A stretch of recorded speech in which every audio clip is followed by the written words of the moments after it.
Hello future doctors, अगर आपका सपना भी एम्स, बीएचयू, एमएएमसी, यूसीएमएस जैसे प्रेस्टिजियस कॉलेजेस से एमबीबीएस करने का है तो ये वीडियो आपके लिए है। आपको पता होगा कि एनसीईआरटी एग्जाम्पलर से नीट में डायरेक्ट क्वेश्चंस पूछे जाते हैं। इसी बात को ध्यान में रखते हुए आज का वीडियो आप लोगों के लिए बनाया गया है। आज के वीडियो में पूरा 11th बायोलॉजी के एनसीईआरटी एग्जाम्पलर का एक एक चैप्टर आपके साथ सॉल्व करवाया जाएगा। इसकी मदद से आसानी से आप 30 to 40 मार्क्स तक बढ़ा सकते हैं, क्योंकि नीट में डायरेक्ट क्वेश्चन आता है एग्जाम्पलर से। तो ये वीडियो आप लास्ट तक देखिए और इम्पॉर्टेंट पॉइंट्स को आप ज़रूर नोट करिए, अपने फ्रेंड्स के साथ ज़रूर शेयर करिएगा। आज का वीडियो हम स्टार्ट करते हैं। फर्स्ट पॉइंट है लिविंग वर्ल्ड का question. As we go from lower to higher, मतलब as we go from species to kingdom, जैसे जैसे हम हिरार्ची में नीचे से ऊपर जाते हैं तो कॉमन कैरेक्टर्स जो हैं वो कम होंगे कि बढ़ेंगे। आपको पता है जितनी छोटी कैटेगरी उतने ज़्यादा कॉमन कैरेक्टर्स, जैसे जैसे हम ऊपर जाएंगे कॉमन कैरेक्टर्स कम होते जाएंगे। तो इसका आंसर हो गया decrease. Next, which of the following suffix, suffix क्या होता है? जो हम किसी वर्ड के लास्ट में लगाते हैं, है ना, जैसे ऑर्डर के आगे हम एल्स लगाते हैं। अब ये बोल रहे हैं ऐसा क्या सफिक्स है जो आप फैमिली में लगाओगे? बड़ा आसान है, फेबेसी, सोलेनेसी, लिलिएसी, तो हम क्या लगाते हैं? CEAE। तो ये आ गया इसका answer. Next, the term systematics, systematics क्या होता है और टैक्सोनॉमी क्या होता है? टैक्सोनॉमी में हम क्या करते हैं? लिविंग ऑर्गेनिजम्स को आइडेंटिफाई करते हैं, कैरेक्टराइज करते हैं, क्लासिफाई करते हैं और नॉमेनक्लेचर करते हैं। पर अगर हम ऑर्गेनिजम्स का आपस में रिलेशनशिप स्टडी कर रहे हैं और उनकी एंसेस्ट्री ट्रेस कर रहे हैं तो हम उसको बोलते हैं सिस्टमैटिक्स। तो इसका आंसर है diversity of kingdom, kinds of organisms and their relationships. Next आ जाओ, जीनस क्या रिप्रेजेंट करता है? आपको पता है स्पीशीज सबसे बेसिक यूनिट है टैक्सोनॉमी का, और उसके ऊपर आ जाएगा जीनस, यानी कि क्लोजली रिलेटेड स्पीशीज को हम किस में इंक्लूड करेंगे? जीनस में। तो इसका आंसर आ गया group of closely related species. Next, the taxonomic unit phylum in the classification. अगर हम लोग एनिमल किंगडम में फाइलम बोल रहे हैं तो उसकी इक्विवेलेंट रैंक प्लांट में क्या है? तो अब इसका आंसर आपको पता है, equivalent of phylum is division. Plants में हम उस सेम रैंक में किसको रखते हैं? डिवीजन को। नेक्स्ट क्वेश्चन है, the all the living organism, सारे लिविंग ऑर्गेनिजम्स एक दूसरे से कैसे लिंक्ड हैं? डायरेक्ट एनसीईआरटी की लाइन है, ये पूछ रहे हैं कि हम सारे ऑर्गेनिजम्स कैसे एक दूसरे के साथ लिंक हैं। आप खुद बताइए, हम लोग का जेनेटिक मटेरियल तो कॉमन है पर सेम नहीं है। कॉमन है, कॉमन क्यों है? क्योंकि अधिकतर ऑर्गेनिजम्स का जेनेटिक मटेरियल, मतलब वायरसेस को छोड़ के, और वायरसेस को तो हम लिविंग भी नहीं मानते, तो हम सबका जेनेटिक मटेरियल क्या है? DNA, adenine, thymine, guanine, cytosine, हम सब में हैं, पर हम में वेरिंग डिग्रीज में डिफरेंसेस हैं। तो इसका आंसर आ गया आपका 2। Next, which of the following is a defining character? आपको पता है लिविंग में, आपको पता है कि लिविंग ऑर्गेनिजम्स का डिफाइनिंग फीचर ग्रोथ नहीं होता, क्योंकि नॉन लिविंग में भी एक्यूमुलेशन ऑफ मटेरियल से ग्रोथ हो सकता है। आपको ये भी पता है एबिलिटी टू मेक साउंड भी कोई ऐसा डिस्टिंग्विशिंग कैरेक्टर नहीं है। रिप्रोडक्शन, इसमें आपको कंफ्यूज नहीं होना है, क्योंकि रिप्रोडक्शन डिफाइनिंग फीचर नहीं है। ये बात और है कि नॉन लिविंग रिप्रोड्यूस नहीं कर सकते, पर डिफाइनिंग फीचर इसलिए नहीं है क्योंकि infertile human couples, mule, worker honey bee, ये सब भी रिप्रोड्यूस नहीं कर सकते, but still they are living. अब आ जाइए नेक्स्ट क्वेश्चन, मैच करना है आपको। अब आपको इसमें जब भी मैच द फॉलोइंग में टाइम सेव करना है, तो सबसे पहले जो आपको आता है पहले उसको करेंगे, फिर आप दूसरे सबके साथ टैली भी करेंगे सारे ऑप्शंस में कि कोई दो ऑप्शन सेम से मतलब नियर टू सेम तो नहीं है।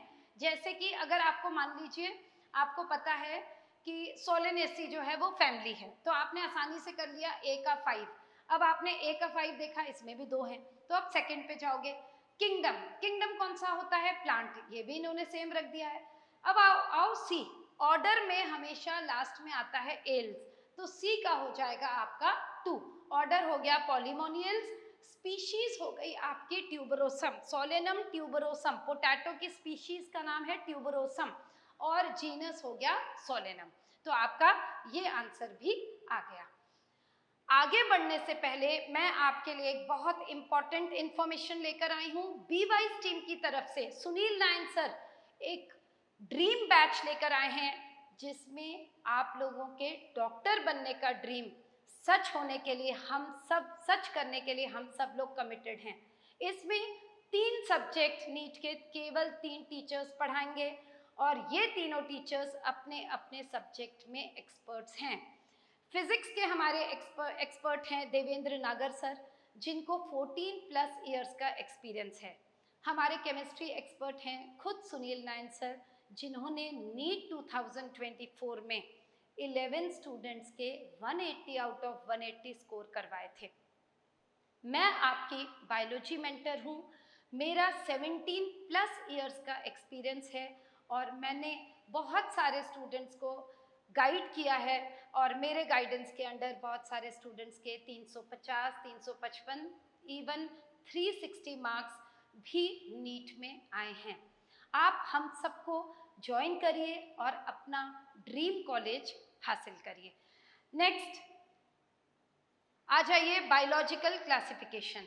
नेक्स्ट है all eukaryotic unicellular. Eukaryotic unicellular organisms कहाँ आते हैं बेटा? यूनिसेल्युलर प्रोकैरियोट्स मोनेरा में, यूनिसेल्युलर यूकैरियोट्स आपके आ जाएंगे प्रोटिस्टा में। नेक्स्ट, द 5 किंगडम क्लासिफिकेशन किसने प्रपोज किया था? R H. Whittaker. Organisms living in salty, salty के लिए आपको हेलो वर्ड याद रखना है, हीलियो नहीं याद रखना है, hello.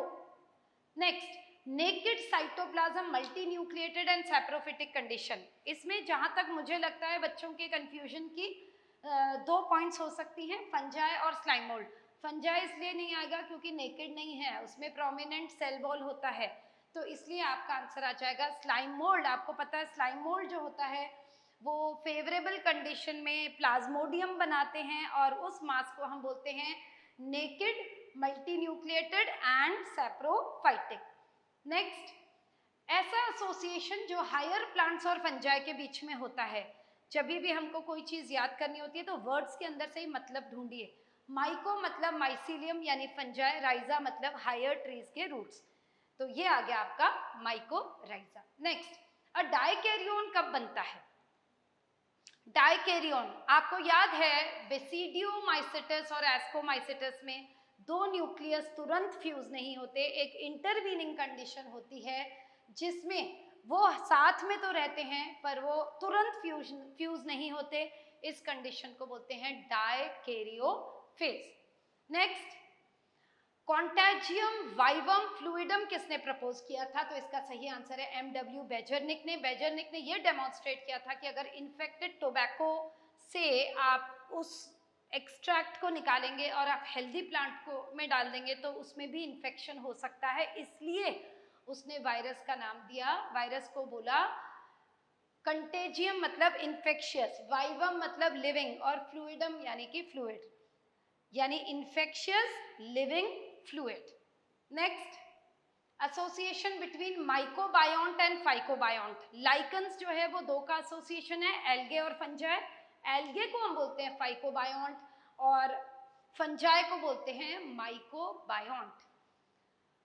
Next, difference between virus and viroid. देखो, जब भी आपको सब सेल्यूलर या ए सेल्यूलर में आपको जो सब सेल्यूलर ए सेल्यूलर जो पार्टिकल्स दिए हैं जैसे वायरस, वायरॉइड, प्रायॉन्स, अगर आपको कंफ्यूजन हो याद करने में तो पी से आप पी याद रखिए। प्रायॉन्स में इन्फेक्शियस प्रोटीन, वायरस में प्रोटीन भी और जेनेटिक मटेरियल भी, और वायरियोइड्स में सिर्फ आरएनए लो मॉलिक्यूलर वेट वाला। तो इसका आंसर हो गया absence of protein coat in viroid but presence in virus, है ना?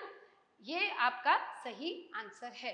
प्रोटीन कोट वायरियोइड में एब्सेंट रहता है पर प्रोटीन कोट जो है वो वायरस में प्रेजेंट रहता है।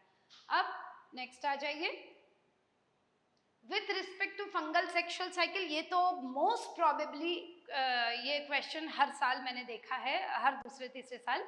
तो सबसे पहले प्लाज्मोगेमी, फिर कैरियोगेमी, फिर मियोसिस।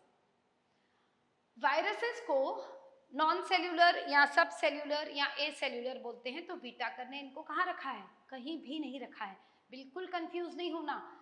प्रायॉन्स को कहीं नहीं रखा है, वायरियोइड्स को कहीं नहीं रखा है, वायरसेस को कहीं नहीं रखा है। इवन लाइकन्स जिसमें दो दो पार्टनर्स हैं, एक एल्गे एक फंजाई, वो तो नॉन सेल्यूलर भी नहीं है, तो भी उनको कोई प्लेस नहीं मिली है। ये इंपॉर्टेंट क्वेश्चन है। मेंबर्स ऑफ फाइकोमाइसिट्स कहाँ पाए जाते हैं? सब जगह। ये डायरेक्ट लाइन है एनसीईआरटी की, aquatic habitat, decaying wood, moist places और obligate parasite on plants.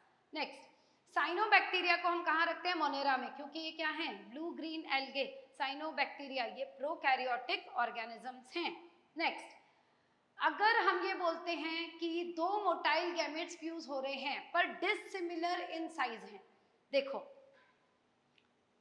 3 type के रिप्रोडक्शन होते हैं। आइजोगैमी जिसमें दोनों गैमेट्स सिमिलर, तो इसमें डिसिमिलर, तो आइजो तो होगा ही नहीं। फिर बोल रहे हैं दोनों मोटाइल हैं, तो ऊगैमी भी नहीं होगा। क्यों नहीं होगा बताइए, क्यों नहीं होगा? क्योंकि ऊगैमी में फीमेल नॉन मोटाइल होता है और मेल मोटाइल, तो ये भी नहीं होगा। अब इसका सही आंसर है एनाइजोगैमी, यानी कि एक छोटा एक बड़ा पर दोनों मोटाइल। ये देखिए। Next, hold fast, stipe and front, ये मुझे क्वेश्चन बहुत अच्छा लगता है। आप देखेंगे डायग्राम आपके एनसीईआरटी में, ऊपर दिए हैं ग्रीन एल्गे, फिर ब्राउन, फिर रेड। तो ये जो 3 चीजें हैं, होल्ड फास्ट, स्टाइप और फ्रॉन्ट, वो कैरेक्टरिस्टिक फीचर हैं किसमें? फियोफाइसी, यानी कि ब्राउन एल्गे में। नेक्स्ट, अ प्लांट शोज, देखिए कितने अच्छे क्वेश्चंस हैं एग्जाम्पलर में। एक प्लांट में थैलस लेवल का ऑर्गेनाइजेशन है, यानी डिफरेंशिएटेड बॉडी नहीं है पूरी तरह से, उसमें राइजोइड्स भी हैं और उसकी मेन बॉडी भी हैप्लॉइड है। तो आपको पता है हैप्लॉइड बॉडी किसमें होती है बेटा? इसमें राइजोइड्स हैं, तो देखो एल्गे तो नहीं होगा, राइजोइड्स की बात आ गई तो ब्रायोफाइट्स। मेन बॉडी एन, और उनको पानी चाहिए, नीड्स वाटर, तभी तो एम्फीबियंस ऑफ प्लांट किंगडम है, तो इसका आंसर आ जाएगा ब्रायोफाइट्स। नेक्स्ट, प्रोथैलस क्या है? अगर आपको याद हो तो जब हमने टेरिडोफाइट्स पढ़ा है, तो जो रिड्यूस्ड गैमेटोफाइट होता है उसको हम बोलते हैं a gametophyte which is free living. Reduced है पर फ्री लिविंग है, फोटोसिंथेटिक भी हो सकता है, सैप्रोफिटिक भी हो सकता है, इसको हम बोलते हैं prothallus. Plants of this group are diploid, diploid तो हैं। डिप्लॉयड कौन कौन से प्लांट्स होंगे आप बताइए? टेरिडो भी होगा, जिम्नो भी, एंजियो भी। पर ये बोल रहे हैं कि एक्सट्रीम कंडीशंस में अडेप्टेड हैं, इनमें कौन्स भी हैं।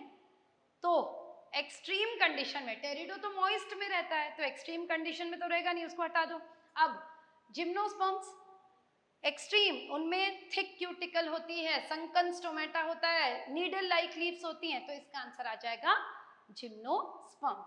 नेक्स्ट, एम्ब्रियो सैक, एक टिपिकल एम्ब्रियो सैक जिसे हम बोलते हैं 7 सेल्ड 8 न्यूक्लिएट, आपको पता है ये कौन सा है? Polygonum type of embryo sac है ना, 7 सेल्ड एंड 8 न्यूक्लिएट। ये बहुत ही बढ़िया क्वेश्चन है, इसके अंदर बहुत अच्छा कॉन्सेप्ट छुपा हुआ है। ये कह रहे हैं कि अगर डिप्लॉयड नंबर जो है फ्लावरिंग प्लांट का, डिप्लॉयड नंबर मतलब कि आपका रूट सेल का, स्टेम का, लीफ का, वो है 2n जो है वो है 36, और वो पूछ रहे हैं कि आपको एंडोस्पर्म पूछा है एंजियोस्पर्म का, तो आप क्या करोगे? पहले आप n नंबर निकाल लोगे, तो 2n इज इक्वल टू 36, तो n इज इक्वल टू 36/2। फिर आप क्या करोगे कि जो n नंबर आ जाएगा उसको इंटू 3 कर लोगे, n को आप क्या कर लोगे? 3 से मल्टीप्लाई कर लोगे, क्योंकि ट्रिप्लॉइड होता है एंडोस्पर्म, किसमें?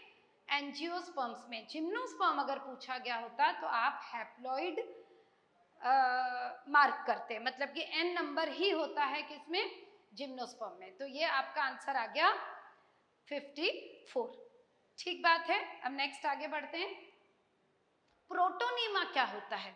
अगर आपको फ्यूनेरिया की लाइफ साइकिल याद है, मॉसिस की लाइफ साइकिल याद है, तो आपको पता है कि जो हैप्लॉइड स्पोर जर्मिनेट करता है वो पहले एक फिलामेंटस कंडीशन बनाता है जो ब्रांच्ड होती है, और उससे एक सेकेंडरी प्रोटोनीमा बनती है ब्रांच, और उसके बडिंग से फिर लीफी स्टेज आती है। तो ये है क्या? बेसिकली हैप्लॉइड स्ट्रक्चर है, और किस में पाया जाता है?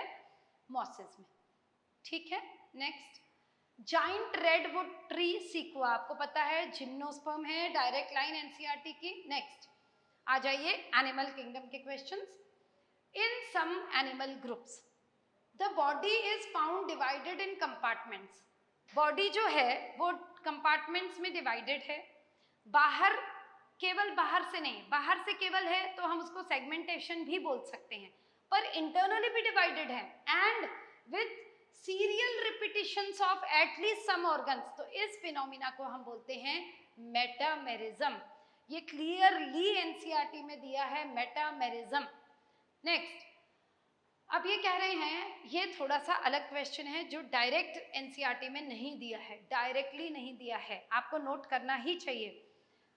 Given below are types of cells in the animal cells. इसमें से ये कह रहे हैं कि कोई ऐसा चीज, ऐसा सेल आप बताइए जो सिंगल, बाकी सब जो है वो सिंगल स्पेसिफिक फंक्शंस करते हैं एक को छोड़ के। तो इसमें जैसे कोएनोसाइट्स हैं, आपको पता है कॉलर सेल्स, उनका काम है वाटर करंट को मेंटेन करना। फिर गैस्ट्रोडर्मल सेल्स क्या करते हैं? गैस्ट्रिक जूसेस सीक्रेट करते हैं। निमेटोसिस्ट का काम है डिफेंस। पर ये कह रहे हैं इंटरस्टिशियल सेल्स क्या होते हैं? ये प्लूरीपोटेंट इन नेचर होते हैं, मतलब इनके अंदर एबिलिटी है कि वो हर तरह के सेल्स बना सकते हैं, कोई एक स्पेसिफिक फंक्शन नहीं है। तो देखिए, इसका क्वेश्चन ने ये पूछा है कि आपको कोई एक ऐसा सेल बताना है जो सिंगल स्पेसिफिक फंक्शन नहीं करता। तो इंटरस्टिशियल सेल्स जो हैं वो टोटिपोटेंट इन नेचर हैं, रिजर्व सेल्स हैं जो निडेरियंस में पाए जाते हैं, और भी किसी में होते हैं कुछ एनिमल्स में, पर मेनली निडेरियंस में। और इनका काम क्या है कि ये अलग अलग सेल्स में unlike the undifferentiated and can transform और differentiate into various other cells. जैसे जर्म सेल्स भी बना सकते हैं, ये नर्व सेल्स भी बना सकते हैं, स्टिंगिंग सेल्स भी बना सकते हैं, एंड अलग अलग टाइप के दूसरे सेल्स में डिफरेंशिएट हो सकते हैं। नेक्स्ट, which one of the following set of animals share a four chambered heart? four chambered heart सीधा crocodiles, birds, mammals। आपको पता है reptiles में 3 chambered except crocodile, apes, mammals सब में 4 chambered। next, which of the following pairs of animals has non glandular skin? यानी कि ये बात कर रहे हैं reptiles की। आप बताइए क्या आंसर आएगा आपका? Chameleon and turtle. Next, birds and mammals में, ये अच्छा क्वेश्चन है। बर्ड्स एंड मैमल्स में one of the following characteristic as a common feature, मतलब जो होता ही है। तो देखो, न्यूमेटिक बोन्स तो बर्ड्स में होती हैं, पिगमेंटेड स्किन ऐसा कोई फीचर नहीं है जो एकदम कॉमन ही हो। विविपेरिटी जो है वो भी नहीं हो सकती, क्योंकि बर्ड्स जो होते हैं वो ओविपेरस होते हैं। तो आंसर आ जाएगा वार्म ब्लडेड, मतलब ऐसा कैरेक्टर जो बर्ड्स और मैमल्स शेयर करते हैं, उसमें आ जाएगा both are homothermic। next, which of the following sets of animals belong to a single category? ये बढ़िया क्वेश्चन है, आप देख लीजिए, खुद देखिए आप। इसमें सिल्वर फिश अलग है, आर्थ्रोपोडा को बिलोंग करता है ये सिल्वर फिश, क्लास इंसेक्टा को, नाम पे मत जाना फिश। फिर स्टार फिश अलग है, काइनोडर्मेटा, कटल फिश अलग आपका मोलस्का। तो इसमें आप और देखिए, आपको इजीली समझ में आ रहा है, मंकी, चिंपैंजी एंड मैन, इनकी जो फाइलम है वो कॉर्डेटा है, और क्लास क्या है आपकी? मैमलिया। इवन ऑर्डर जो है वो भी प्राइमेट्स है ना। ये इंपॉर्टेंट क्वेश्चन है। Next, which of the following statement is incorrect? Incorrect, Fasciola is a pseudocoelomate, नहीं, फैशियोला इज अ एसीलोमेट। फैशियोला हिपैटिका क्या है?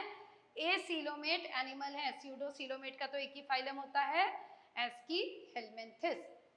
Which of the following statement is incorrect? In cockroach and prawn, excretion occurs through malpighian tubules। साफ साफ दिया है, crustaceans like prawn, ऐसे जो animals जिनको हम क्रस्टेशियंस बोलते हैं, जिसका एग्जाम्पल प्रॉन है, उनमें ग्रीन ग्लैंड्स के थ्रू एक्सक्रीशन होता है, इसलिए फर्स्ट स्टेटमेंट जो है वो गलत है। Next, which of the following is oviparous? अब देखो, बैट, एलिफेंट, व्हेल ये प्रॉपर मैमल्स हैं। तो अब आ गया प्लेटिपस, डक बिल प्लेटिपस, ये एक एग लेइंग मैमल है। Next, which one of the following is not a poisonous snake? आपके एनसीईआरटी में दिया है पॉइजनस स्नेक्स का नाम, तो ये है आपका पाइथन जो है वो नॉन पॉइजनस स्नेक। नेक्स्ट, ये आपको मुझे ऐसा लगता है इस तरीके के क्वेश्चंस बहुत इंपॉर्टेंट हैं, आएंगे। तो अपन सबसे पहले कर लेते हैं, सबसे इजी ले लेते हैं, सेल्यूलर एग्रीगेट। तो इसमें आ जाएगा स्पॉन्जिला, तो ए का कर लो आप, ये आ गया आपका सेल्यूलर, मतलब बी का आ गया आपका 3। ये देखिए, ये आ जाते हैं हम लोग आंसर में। ये देखिए कितना सरल है, आपने जैसे ही देखा सेल्यूलर लेवल आपने कर लिया स्पॉन्जेस, ऑर्गन लेवल में आ गया आपका फैस्यूला हिपेटिका, टिश्यू लेवल में आ गया आपका ओबिलिया यानी कि आपका ये निडेरिया, और उसके बाद ऑर्गन सिस्टम में आ गया Pheretima, Pheretima means annelids. Next, body cavity present होती है बॉडी वॉल में और गट में, पर कुछ एनिमल्स में बॉडी कैविटी मीजोडर्म से लाइंड नहीं होती, स्कैटर्ड पाउचेस के फॉर्म में होती है, तो उसे बोलते हैं स्यूडोसीलोमेट। नेक्स्ट, अब ये एनिमल किंगडम में तो वैसे भी मैंने बहुत सारे क्वेश्चंस मैच द फॉलोइंग के देखे हैं, पीवाईक्यूज जो होते हैं बहुत, या तो आजकल 5-6 स्टेटमेंट दे देते हैं और या तो वो मैच द फॉलोइंग में कवर कर लेते हैं। इसको आप लोग कैसे करोगे, देखिए, जॉइंटेड अपेंडेजेस बहुत आसान है, आर्थ्रोपोडा, कैनाल सिस्टम और water vascular system. Canal system आएगा पॉरीफेरा, तो ए का 1 आ गया। फिर उसके बाद आ गया एस्कीहेलमिंथस, तो उसमें कंप्लीट एलिमेंट्री कैनाल होता है, वेल डेवलप्ड फेरिंग्स होता है। उसके बाद एनालिट्स में क्या होता है आपका मेटामेरिक सेगमेंटेशन होता है। आर्थ्रोपोड्स जो हैं वो जॉइंटेड अपेंडेजेस होते हैं, और आपका एकाइनोडर्मेटा में कैरेक्टरिस्टिक फीचर होता है वाटर वेस्कुलर सिस्टम। ये अच्छा सवाल है, आपको रीअरेंज करना है, ये मॉर्फोलॉजी शुरू हो गया है, आपको नीचे यानी कि टिप से लेके ऊपर की तरफ जाना है रूट में। तो सबसे पहले आएगा रूट कैप, यहाँ से शुरू करते हैं हम, रूट कैप, ठीक है। रूट कैप आ जाइए, रूट कैप के बाद क्या आ जाएगा, जोन ऑफ मेरिस्टम, जहाँ एक्टिवली सेल डिवाइड होते हैं। उसके बाद आ जाएगा एलोंगेशन, उसके बाद आ जाएगा रूट हेयर जोन, और फिर आ जाएगा मैच्योरेशन। इंपॉर्टेंट है ये।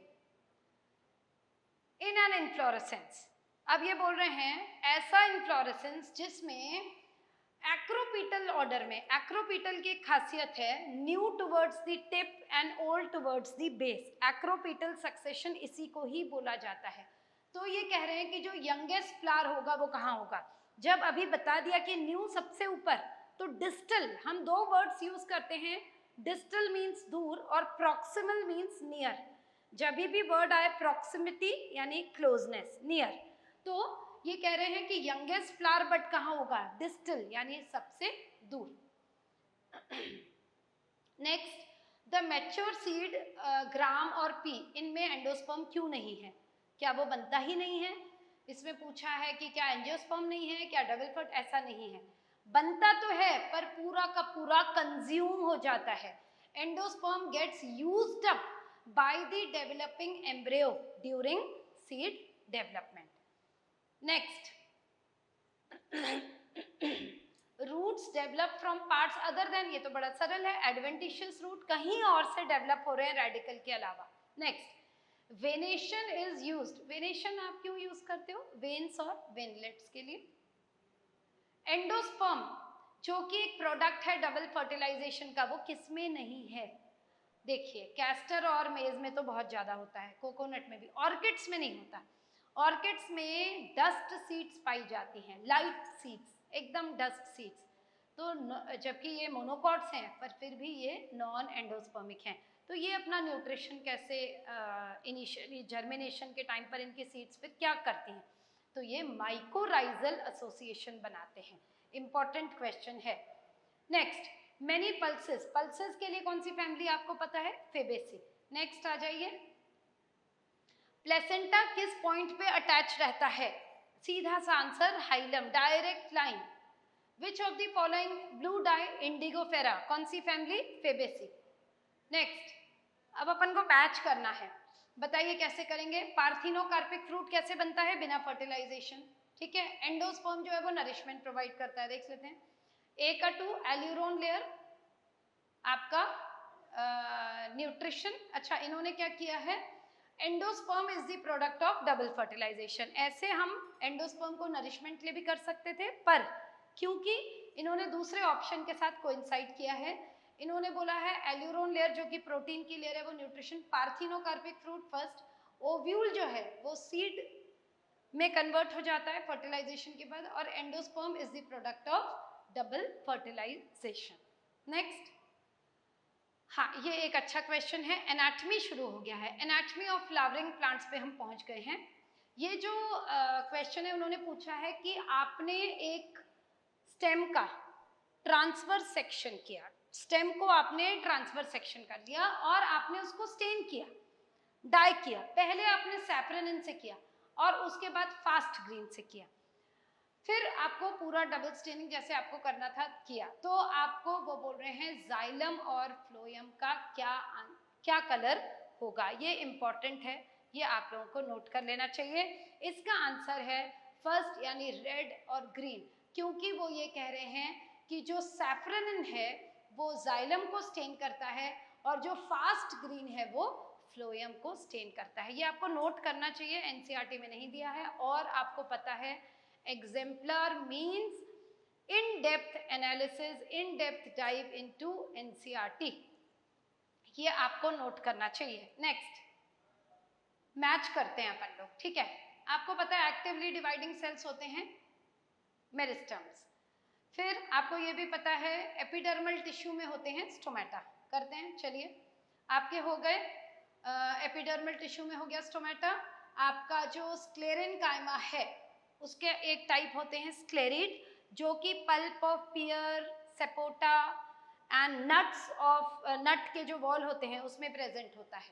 उसके बाद आ जाइए आपका मेरिस्टम, ये एक्टिवली डिवाइडिंग सेल्स। पेरेन्काइमा जो है थिन वॉल्ड लिविंग सेल्स होते हैं, उनका काम photosynthesis and food storage.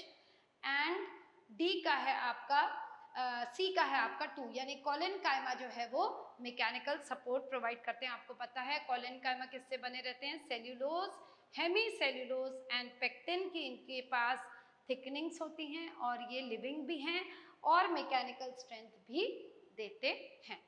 Next आ जाइए, इसको अपन को मैच करना है क्यूटिकल वैक्सी लेयर, बड़ा सरल है, देख लेते हैं। आपका आ गया क्यूटिकल वैक्सी लेयर। आपको पता है बुलीफॉर्म सेल्स होते हैं, कलरलेस सेल्स जो कि अडेक्शियल ग्रासेस में अपर सरफेस में प्रेजेंट होते हैं। जैसे ही वाटर की कमी होती है तो ये फ्लैसिड हो जाते हैं और लीफ पूरी रोल हो जाती है। जब पानी पर्याप्त होता है तो ये टर्जिड हो जाते हैं और लीफ को स्ट्रेच कर देते हैं। तो बी हो गया आपका एम्प्टी कलरलेस सेल, सी का हो गया गार्ड सेल्स, स्टोमेटा हो गया गार्ड सेल और एपिडर्मिस हो गया सिंगल लेयर।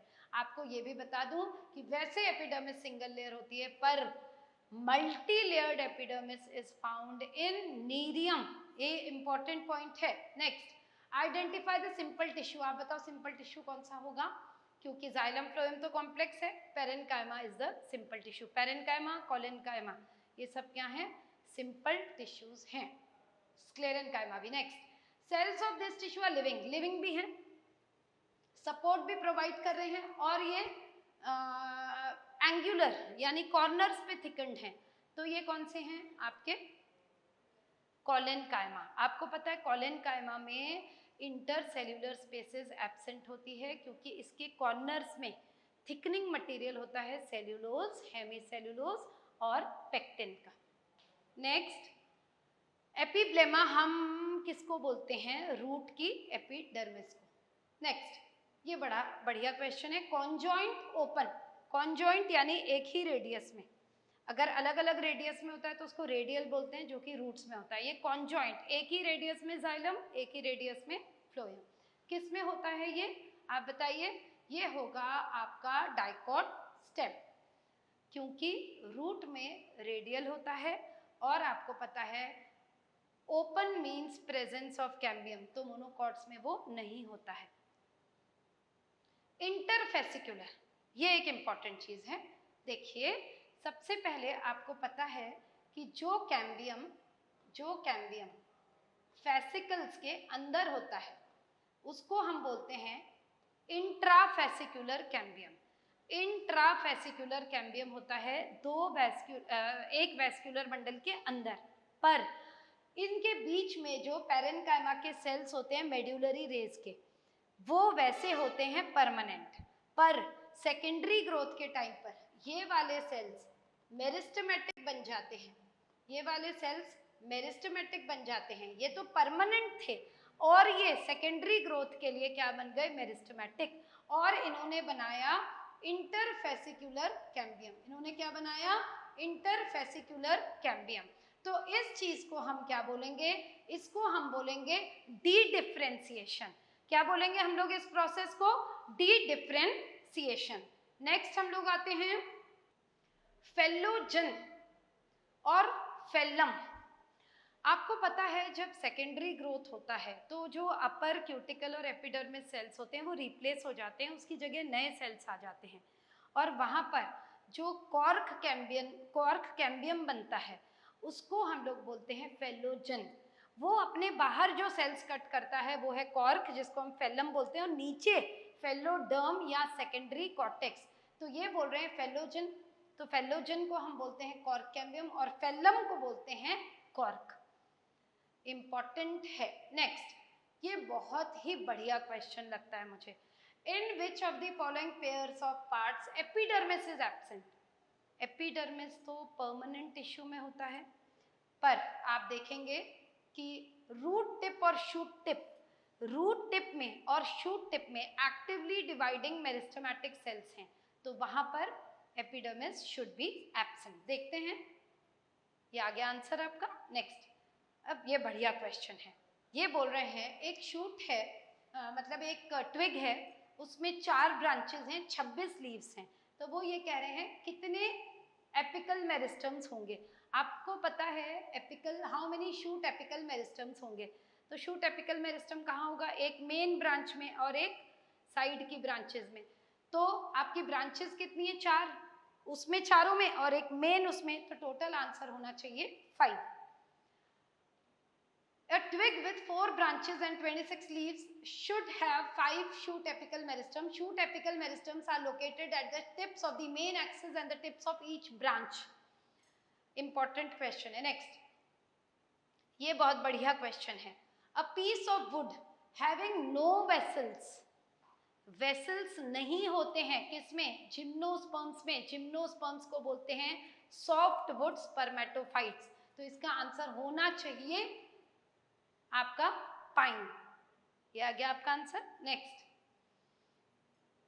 ये बहुत बढ़िया क्वेश्चन है। A plant tissue when stained shows the presence of hemicellulose and pectin, तो क्या होगा, collenchyma. Next, in conifers fibres are likely to be absent. ये ट्रिकी क्वेश्चन है। देखिए, आपको नोट करना पड़ेगा कि जो कॉनिफर्स होते हैं या जिम्नोस्पर्म्स होते हैं उनको हम बोलते हैं soft wood spermatophytes, soft wood spermatophytes. इनमें वेसल्स भी एब्सेंट होते हैं, इनमें वेसल्स भी एब्सेंट होते हैं, और जाइलम के अंदर से फाइबर्स भी एब्सेंट होते हैं।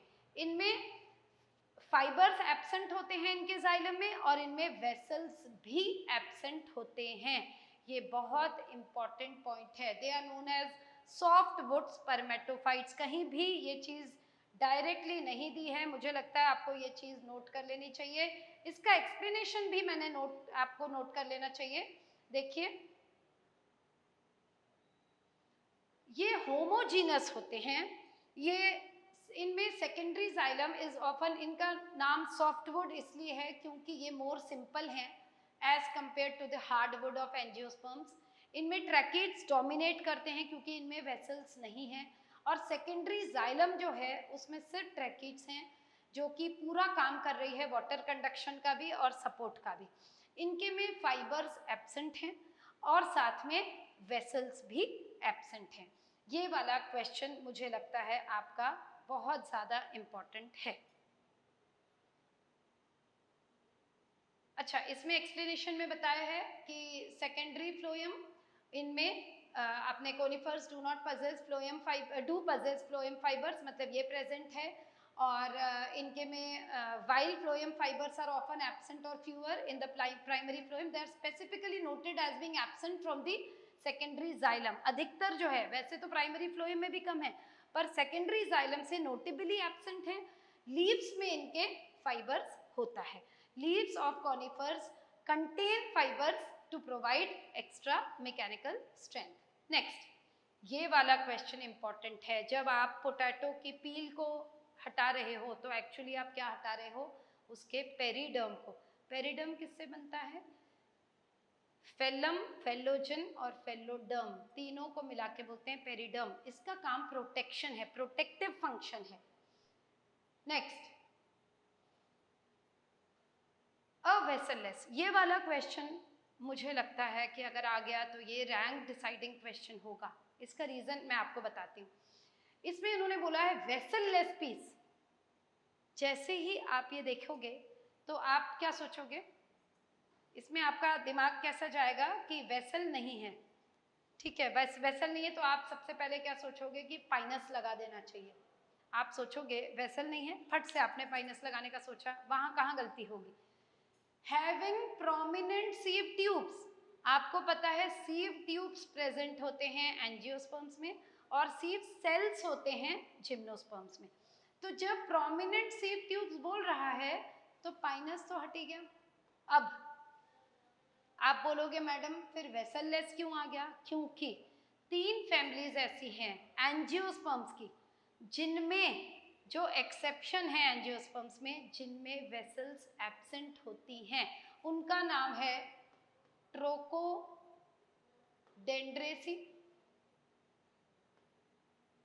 टेट्रासेंट्रेसी और विंटरेसी।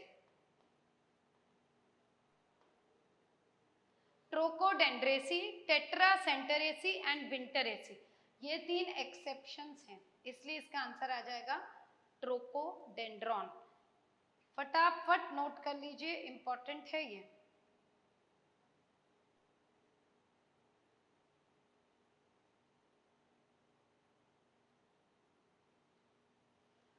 Next, Which one of the following cell types always divide by anticlinal? Anticlinal और periclinal division ऐसे तो कहीं NCERT में एक्सप्लेन नहीं है। पेरिक्लिनल डिवीजन होता है पैरेलल, एंटीक्लिनल होता है परपेंडिकुलर, मतलब जो प्लेन है उसके परपेंडिकुलर जो डिवीजन होता है उसको बोलते हैं पेरिक्लिनल। तो इसका आंसर आएगा आपका प्रोटोडर्म, यानी कि जो अपर लेयर होती है प्रोटोडर्म, वो जो होती है वो एंटीक्लिनल डिवीजन से डिवाइड करती है। इसको आपको याद करना पड़ेगा। प्रोटोडर्म जो है वो ऐसी प्राइमरी मेरिस्टेमेटिक टिश्यू है जो एपिडर्मिस बनाती है। ये हमेशा एंटीक्लिनल सेल डिवीजन से डिवाइड करती है। बाकी सब जो हैं वो या तो पेरिक्लिनल या एंटीक्लिनल या दोनों से, पर ये वाली सिर्फ एंटीक्लिनल। तो इसको फिर से देख लीजिए, इसका आंसर आएगा प्रोटोडर्म, जो क्या बनाएगी, epidermis.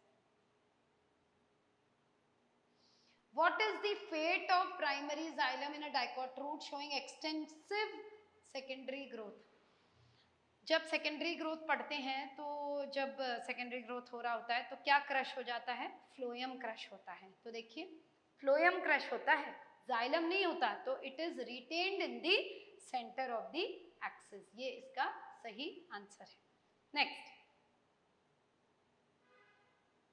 Which one of the following types of cell is involved in making, ये आ गया अपना structural organization in animals।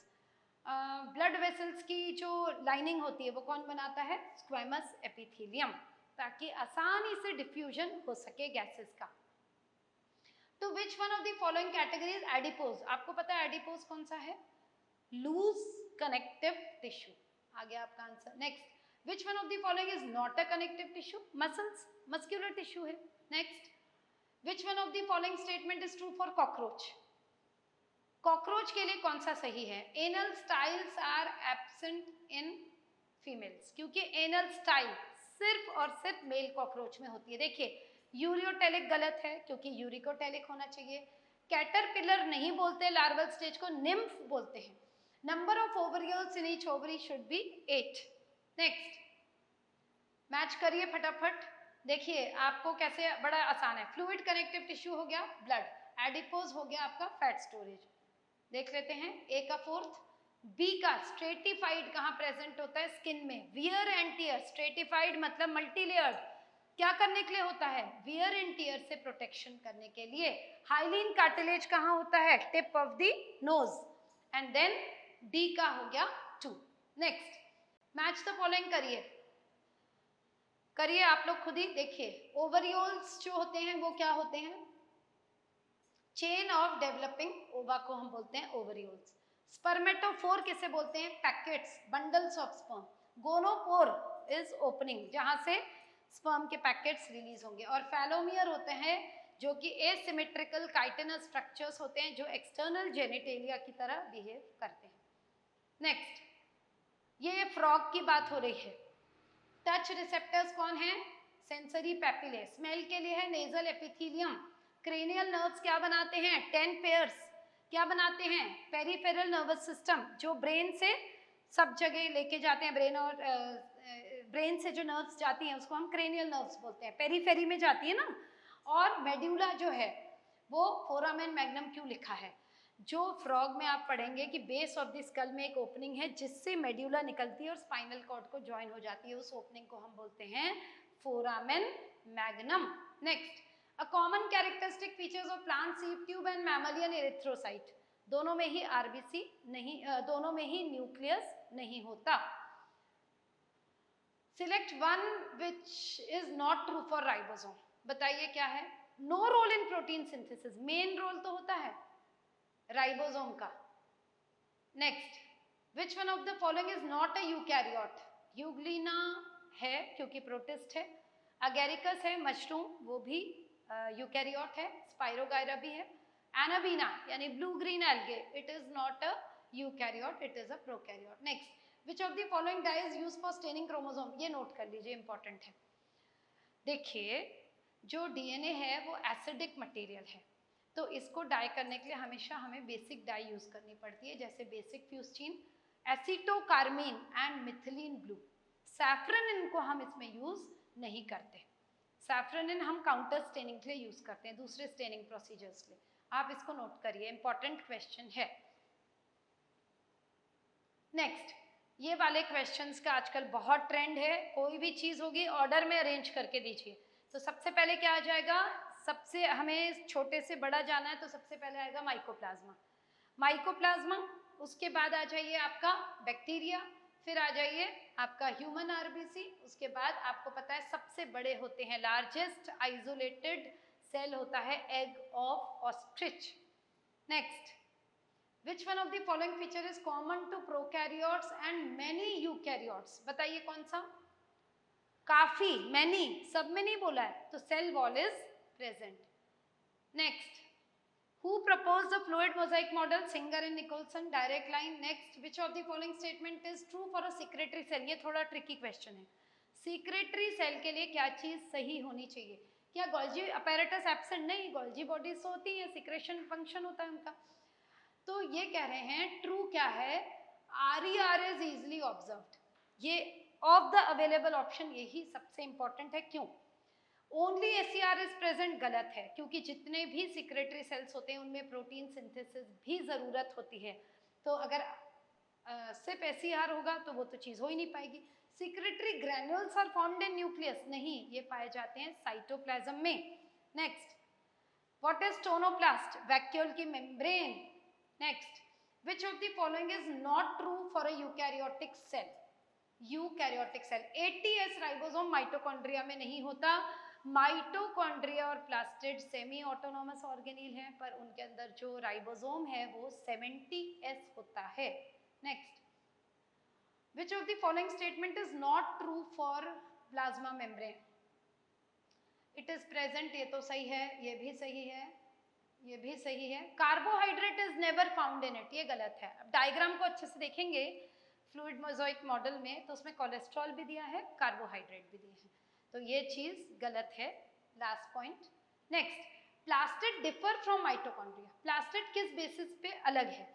Presence of DNA नहीं हो सकता, दोनों में होता है। क्लोरोफिल केवल क्लोरोप्लास्ट में है। राइबोसोम भी दोनों में होता है, 70 इज 2 लेयर्स यानी डबल मेम्ब्रेन भी दोनों में होती है। Next, which of the following is not a function of cytoskeletal element? This is extremely important. आपको पता है कि ये जो साइटोस्केलेटल एलिमेंट्स हैं जैसे माइक्रोट्यूब्यूल्स, माइक्रोफिलामेंट, इंटरमीडिएट फिलामेंट, इनके फंक्शन क्या होता है? मोटिलिटी में काम करते हैं, दूसरे ऑर्गेनिल्स को सपोर्ट करते हैं, सेल के शेप को मेंटेन करते हैं, पर सेल के अंदर का जो ट्रांसपोर्ट है उससे इनका कोई मतलब नहीं है। इंपॉर्टेंट है ये। नेक्स्ट, ये तो क्वेश्चन आता है, PYQ भी है, आप सर्च कर लीजिएगा। कौन सी स्टेन से हम माइटोकॉन्ड्रिया, क्योंकि हमारे एनसीईआरटी की लाइन है कि जब तक इसको स्पेसिफिकली स्टेन नहीं करोगे, unless specifically stain they can not be visualised. इनको देखने के लिए हमको जेनस ग्रीन से स्टेन करना पड़ता है, ये नोट कर लीजिए, बहुत इंपॉर्टेंट क्वेश्चन है। नेक्स्ट, ये कह रहे हैं कि अर्थ क्रस्ट में अगर आप वो जो अर्थ क्रस्ट के एलिमेंटल एनालिसिस करोगे और लिविंग ऑर्गेनिजम्स का, तो आपको क्या करेक्ट आंसर मिलेगा? Living organisms have more gold than inanimate objects. ये तो नहीं हो सकता। Living organisms have more water in their inanimate, living have more carbon. ये है, लिविंग ऑर्गेनिजम्स के पास कार्बन, ऑक्सीजन और हाइड्रोजन पर यूनिट मास ज्यादा होता है। नेक्स्ट, बहुत सारे एलिमेंट्स पाए जाते हैं, कौन सा नहीं मिलता? सिलिकॉन। नेक्स्ट, अमीनो एसिड्स जो हैं इसमें से कौन सा अमीनो एसिड है? बड़ा सरल है, ग्लाइसिन। नेक्स्ट, एक अमीनो एसिड जो होता है अलग अलग फॉर्म्स में अवेलेबल हो सकता है, आपने देखा है, प्लस यानी उसका आयोनाइजेबल नेचर होता है। तो ज्विटर आयन फॉर्म कौन सा होता है? अगर आप उसको न्यूट्रल मीडियम में रखोगे तो उसमें प्लस और माइनस चार्ज दोनों दिखेंगे और उस फॉर्म को हम लोग बोलते हैं ज्विटर आयन फॉर्म। नेक्स्ट, हाँ, अब ये बोल रहे हैं कि शुगर्स जो होते हैं वो कार्बोहाइड्रेट्स होते हैं। इसमें से आपको बताना है कि जैसे ग्लूकोज हेक्सोज है, तो इसमें से और एक हेक्सोज आप ढूंढोगे, बताइए क्या करोगे? आपको पता है फ्रक्टोज और ग्लूकोज, आपको पता है दोनों क्या है? हेक्सोज, तो आंसर फ्रक्टोज है। इरिथ्रोज जो है वो 4 कार्बन है, राइब्यूलोज और राइबोज 5 कार्बन है, तो 6 कार्बन कौन सा है? Fructose. Next, when you take cells और टिश्यू पीसेस और ग्राइंड कर दिया आपने, ठीक है, तो उस बायोमोलिक्यूल जो है वो ये सब जो है वो इनसॉल्युबल कंपोनेंट में आ जाएगा, एसिड सॉल्युबल में ये सब आएंगे। तो अब ये बोल रहे हैं कि अगर आप फॉस्फेट ग्रुप ऐड करते हो न्यूक्लियोसाइड को तो क्या बन जाता है? न्यूक्लियोटाइड। सिंपल, एक लाइन का आंसर है nucleotide. Next, when we homogenise any tissue in a acid, acid soluble pool कौन सा आएगा? Acid soluble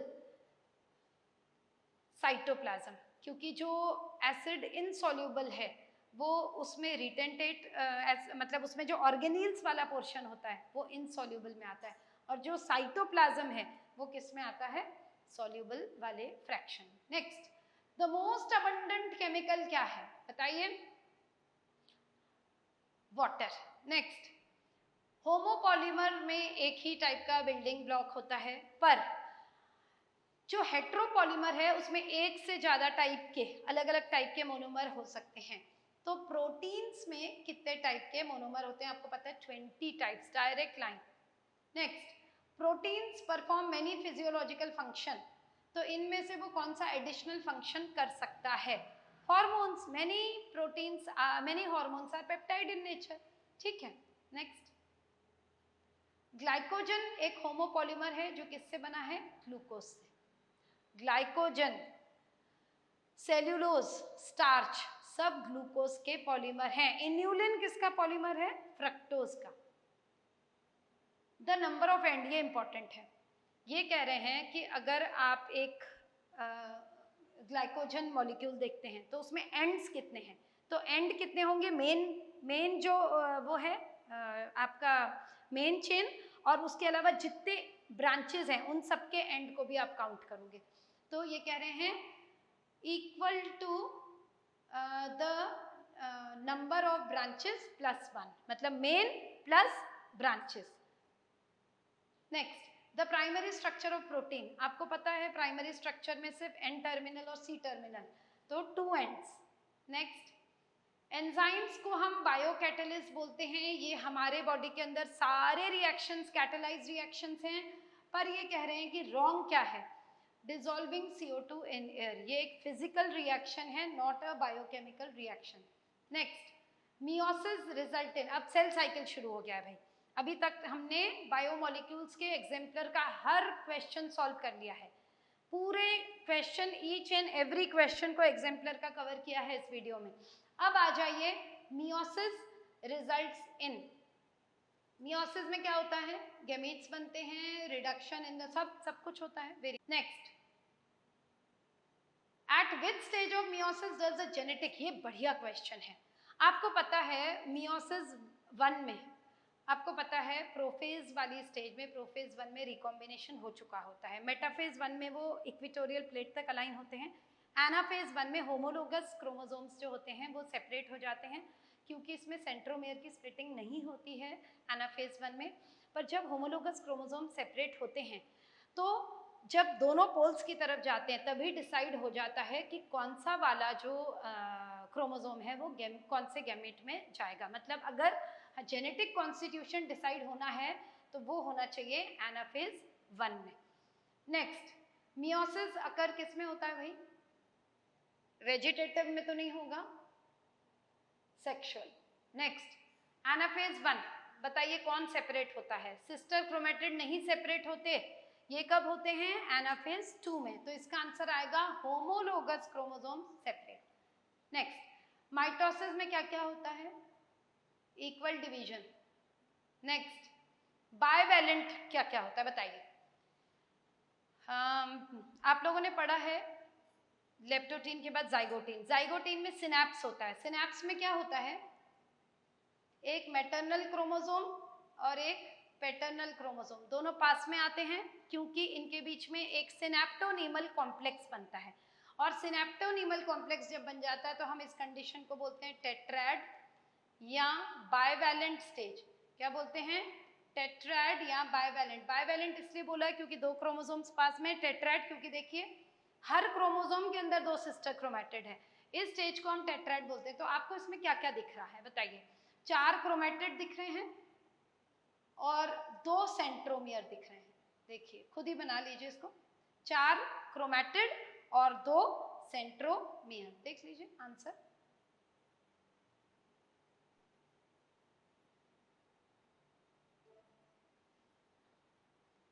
next, cells which are not dividing, cells जो डिवाइड नहीं हो रहे, आपको पता है किस में होंगे, G0। Next, which of the events listed below is not observed during mitosis, crossing over, crossing over कब होती है, मियोसिस में, माइटोसिस में तो नहीं होती। Next, wrong statement about meiosis, pairing होती है, आपको पता है सिनेप्सिस में 4 हैप्लॉइड सेल्स लास्ट में बनते हैं, ये भी सही है। At the end of meiosis chromosome number reduce to half, ये भी सही है। 2 साइकिल्स ऑफ डीएनए रेप्लिकेशन गलत है, आपको पता है 2 साइकिल्स हैं डिवीजन के, पर डीएनए रेप्लिकेशन की केवल 1 साइकिल है, इंपॉर्टेंट है ये question. Next, select the correct statement about जीवन, क्या मेटाबॉलिकली इनएक्टिव होते, नहीं मेटाबॉलिकली एक्टिव हैं। DNA replicate, it is a phase, cells stop growing, it is not a phase of synthesis, DNA does not replicate, ये correct statement है, important है, ये suspended condition है, इसमें DNA replicate नहीं होता है। next, ये important है, हमारी NCERT में डायरेक्टली नहीं दिया हुआ है, मैग्नीशियम इसका आंसर है, क्लोरोफिल का कंपोनेंट है मैग्नीशियम। नेक्स्ट, विच पिगमेंट डायरेक्टली, बाकी सारे पिगमेंट भी होते हैं पर वो एंटीना की तरह काम करते हैं, रिएक्शन सेंटर जहां मेन एक्शन हो रहा है वो कौन है, क्लोरोफिल, ए का single molecule. Next, which range of wavelength is called photosynthetically active radiation, PAR, 400 से 700 नैनोमीटर।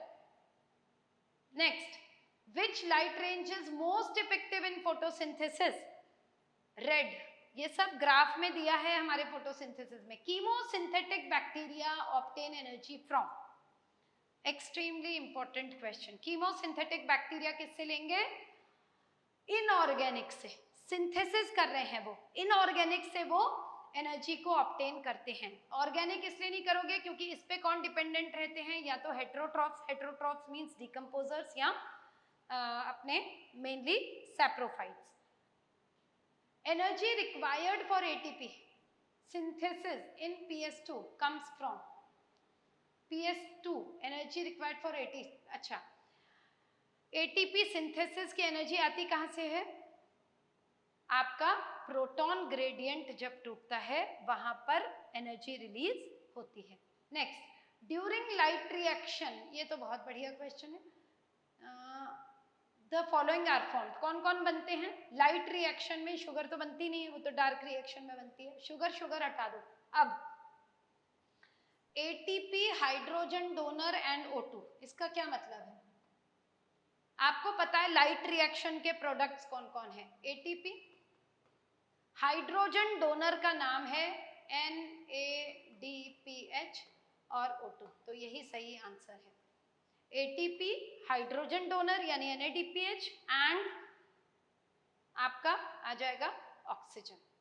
ये सब किसके प्रोडक्ट्स हैं? लाइट रिएक्शन के। ये सब किसके प्रोडक्ट्स हैं? लाइट रिएक्शन के। ठीक, next, dark reaction is called dark. क्यों बोल रहे हैं डार्क? आपके एनसीईआरटी में दिया भी हुआ है कि ये मिसनोमर है, गलत इनको बोला गया है। ये इसलिए जिससे बोला है क्योंकि वो it does not depend on light energy directly. It can occur in dark नहीं है, इसका मतलब ये नहीं कि वो डार्कनेस में, वो डायरेक्टली लाइट के ऊपर डिपेंडेंट नहीं है, पर लाइट रिएक्शन के प्रोडक्ट्स पे डिपेंडेंट है। नेक्स्ट, पेप किसका प्राइमरी एक्सेप्टर है? C4 plants. तभी तो बनता है। पेप इज अ 3 कार्बन, वो CO2 को रिसीव करता है और बनता है oxalo acetic acid. Next, splitting of water किसके साथ एसोसिएटेड है? PS2। और इसका ये कहाँ पर प्रेजेंट है? इनर सरफेस, थाइलेकोइड मेम्ब्रेन की इनर सरफेस। और किससे एसोसिएटेड है? केवल PS2, ना कि both PS1 and PS2।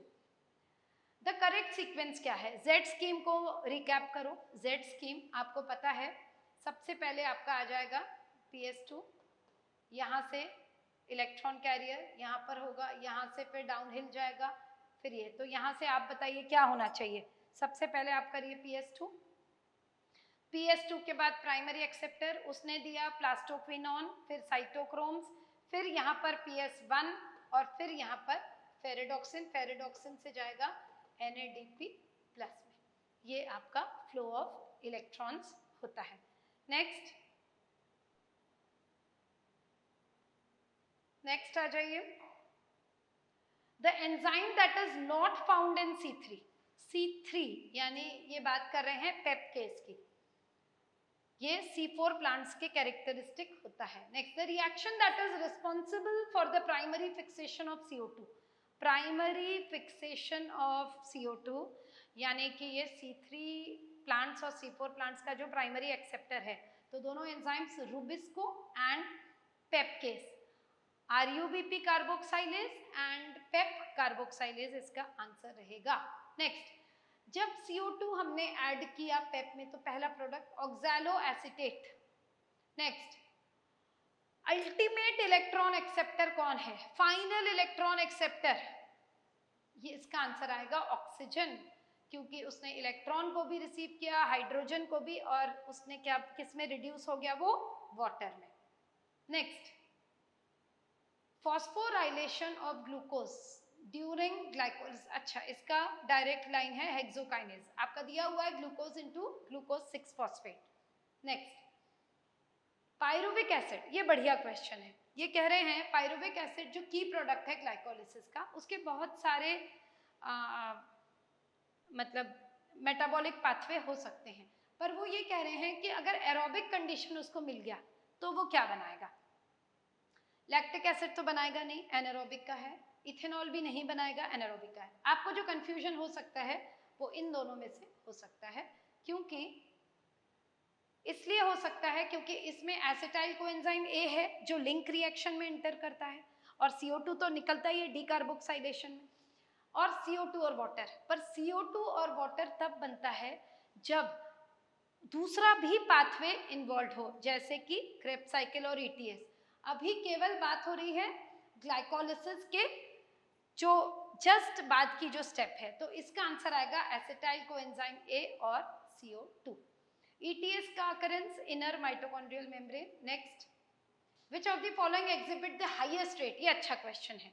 Germinating seed, क्योंकि उसको इंटेंस मेटाबॉलिक एक्टिविटी करनी है, अपनी डॉर्मेंसी को तोड़ना है, जर्मिनेट करना है, तो सबसे ज्यादा जो हाईएस्ट रेट ऑफ रेस्पिरेशन होगा वो उसको इतनी एनर्जी चाहिए उस चीज को ब्रेक करने के लिए, तो हाईएस्ट रेट ऑफ रेस्पिरेशन होगा जर्मिनेटिंग सीड में। इंपॉर्टेंट क्वेश्चन है। Next, choose the correct statement. Pyruvate is found, पहली लाइन गलत है।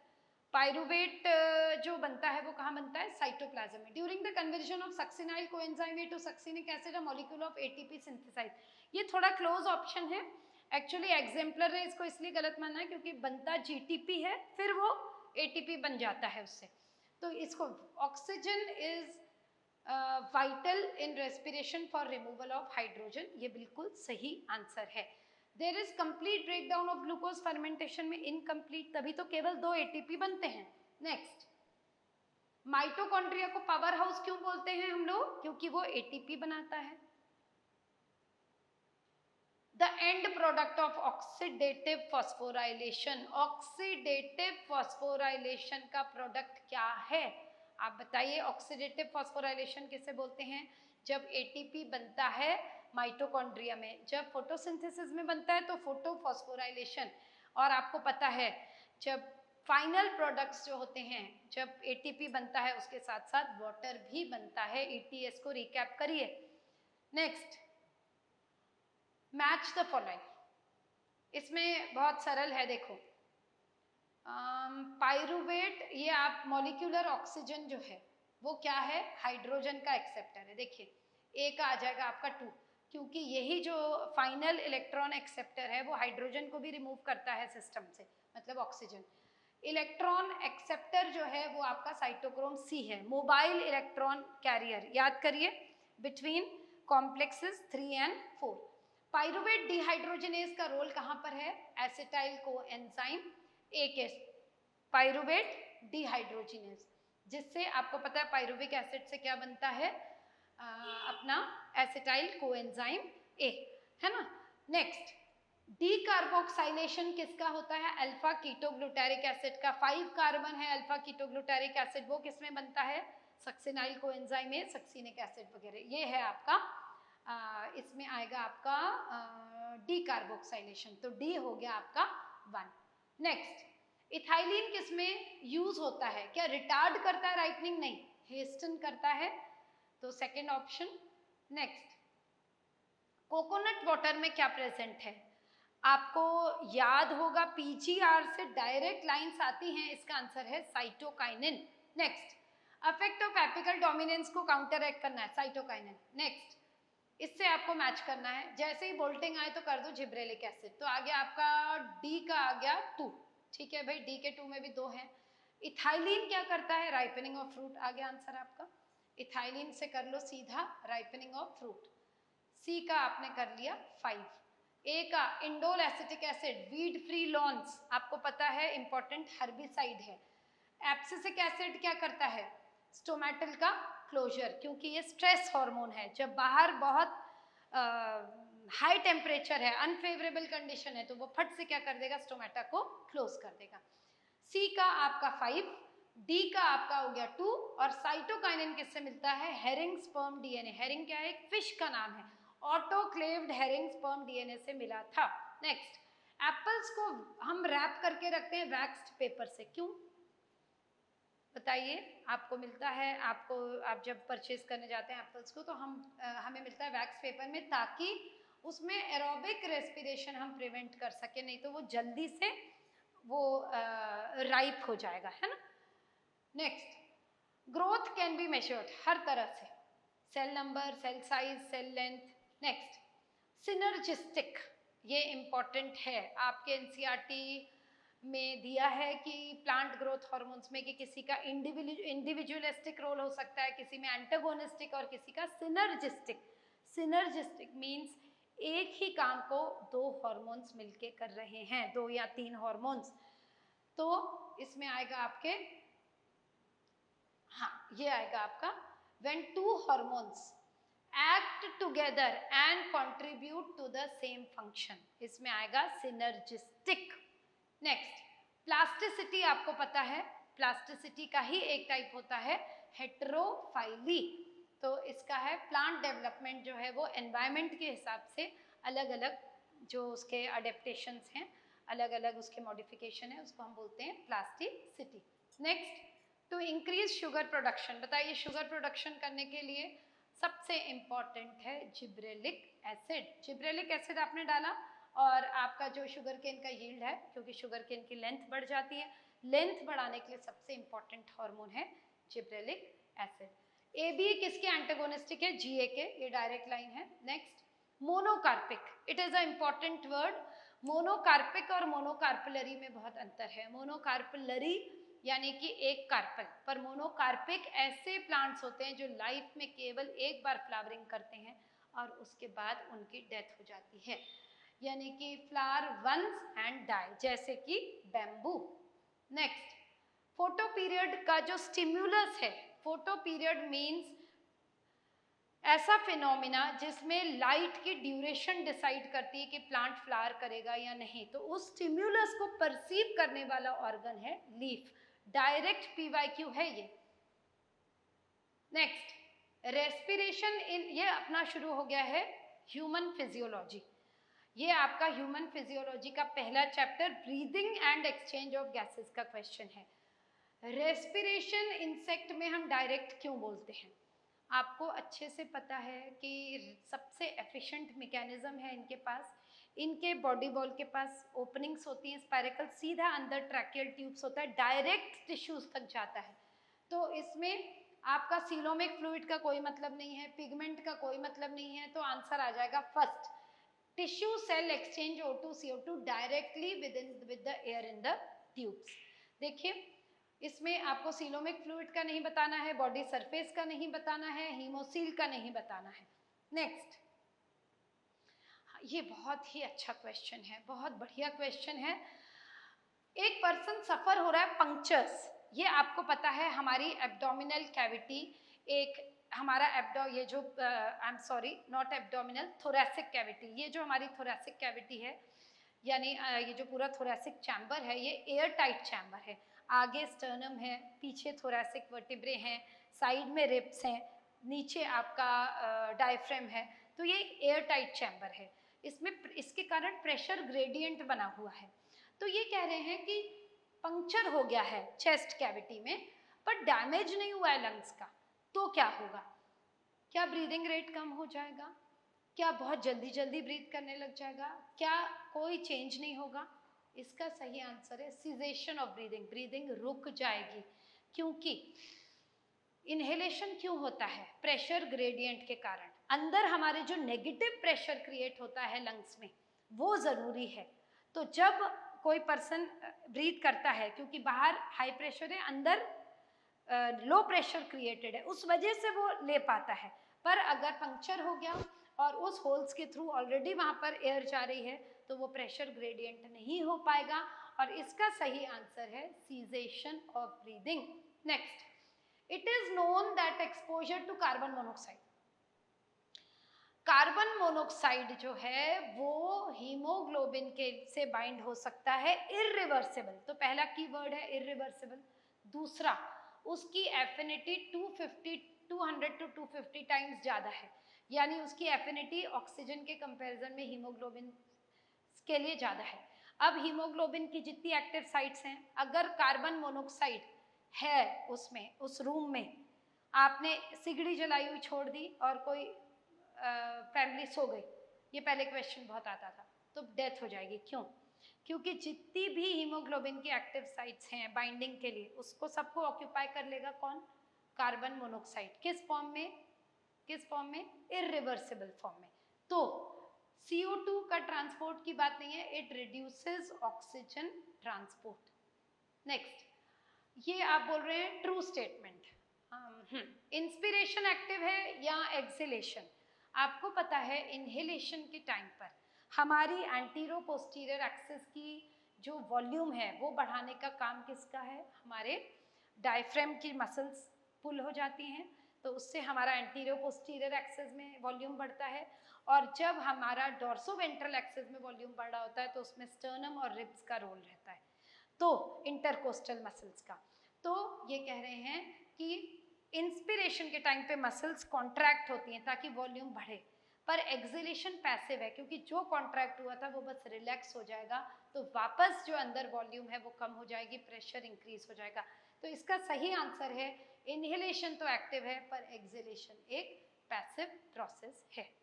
नेक्स्ट, एक पर्सन ब्रीथ कर रहा है,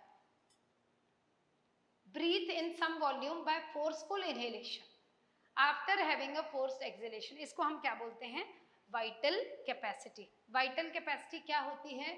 जब आप फोर्सफुल एक्सहेलेशन के बाद आपको पहले लेना पड़ेगा, फोर्सफुल एक्सहेलेशन के बाद आपको पहले लेना पड़ेगा ERV, जो आपने फोर्सफुल एक्सहेल किया है, फिर आप लोगे TV, तो ERV, फिर टाइडल वॉल्यूम और फिर IRV, ये सब मिला के कहलाती है vital capacity. Mark the incorrect statement in context to O2 binding to hemoglobin। Haemoglobin तब बाइंड करता है जब pH हाई होता है और लोअर हाइड्रोजन आयन कॉन्सेंट्रेशन होते हैं, तो answer should be first. Next, correct pair of muscles. Normal आपको अगर ब्रीदिंग करनी है तो डायफ्राम एंड एक्सटर्नल इंटरकोस्टल, अगर आप इंटरनल इंटरकोस्टल मसल्स लगा दोगे तो वो फोर्सफुल एक्सहेलेशन में काम करती है, ना कि नॉर्मल ब्रीदिंग में। Next, incidence of emphysema is high in cigarette smokers, क्योंकि एल्वियोलार वॉल डैमेज हो जाती है।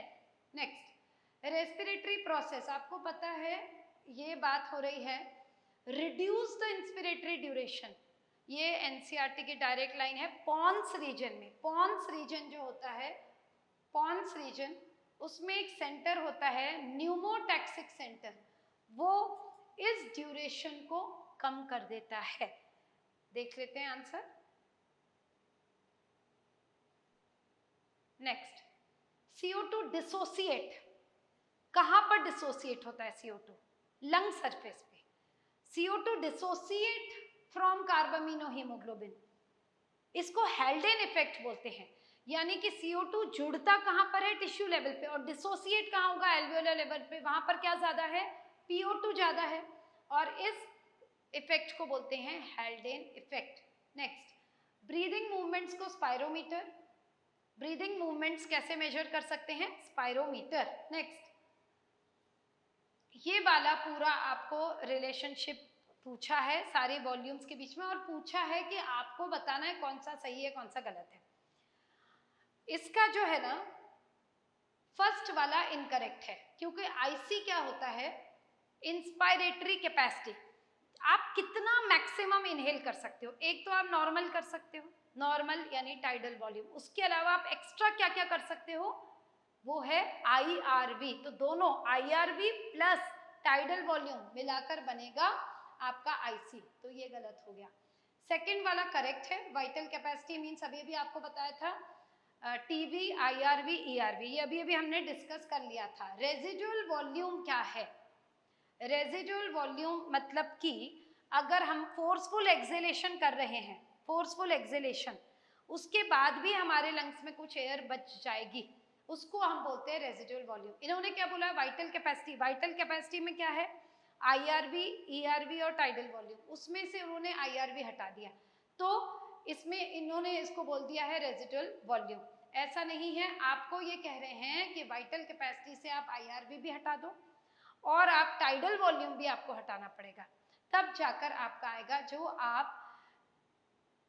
जो भी आपने फोर्सफुल एक्सहेलेशन के बाद भी आपके लंग्स में एयर बच जाती है, उसको हम बोलते हैं रेजिडुअल वॉल्यूम। नेक्स्ट है टाइडल वॉल्यूम।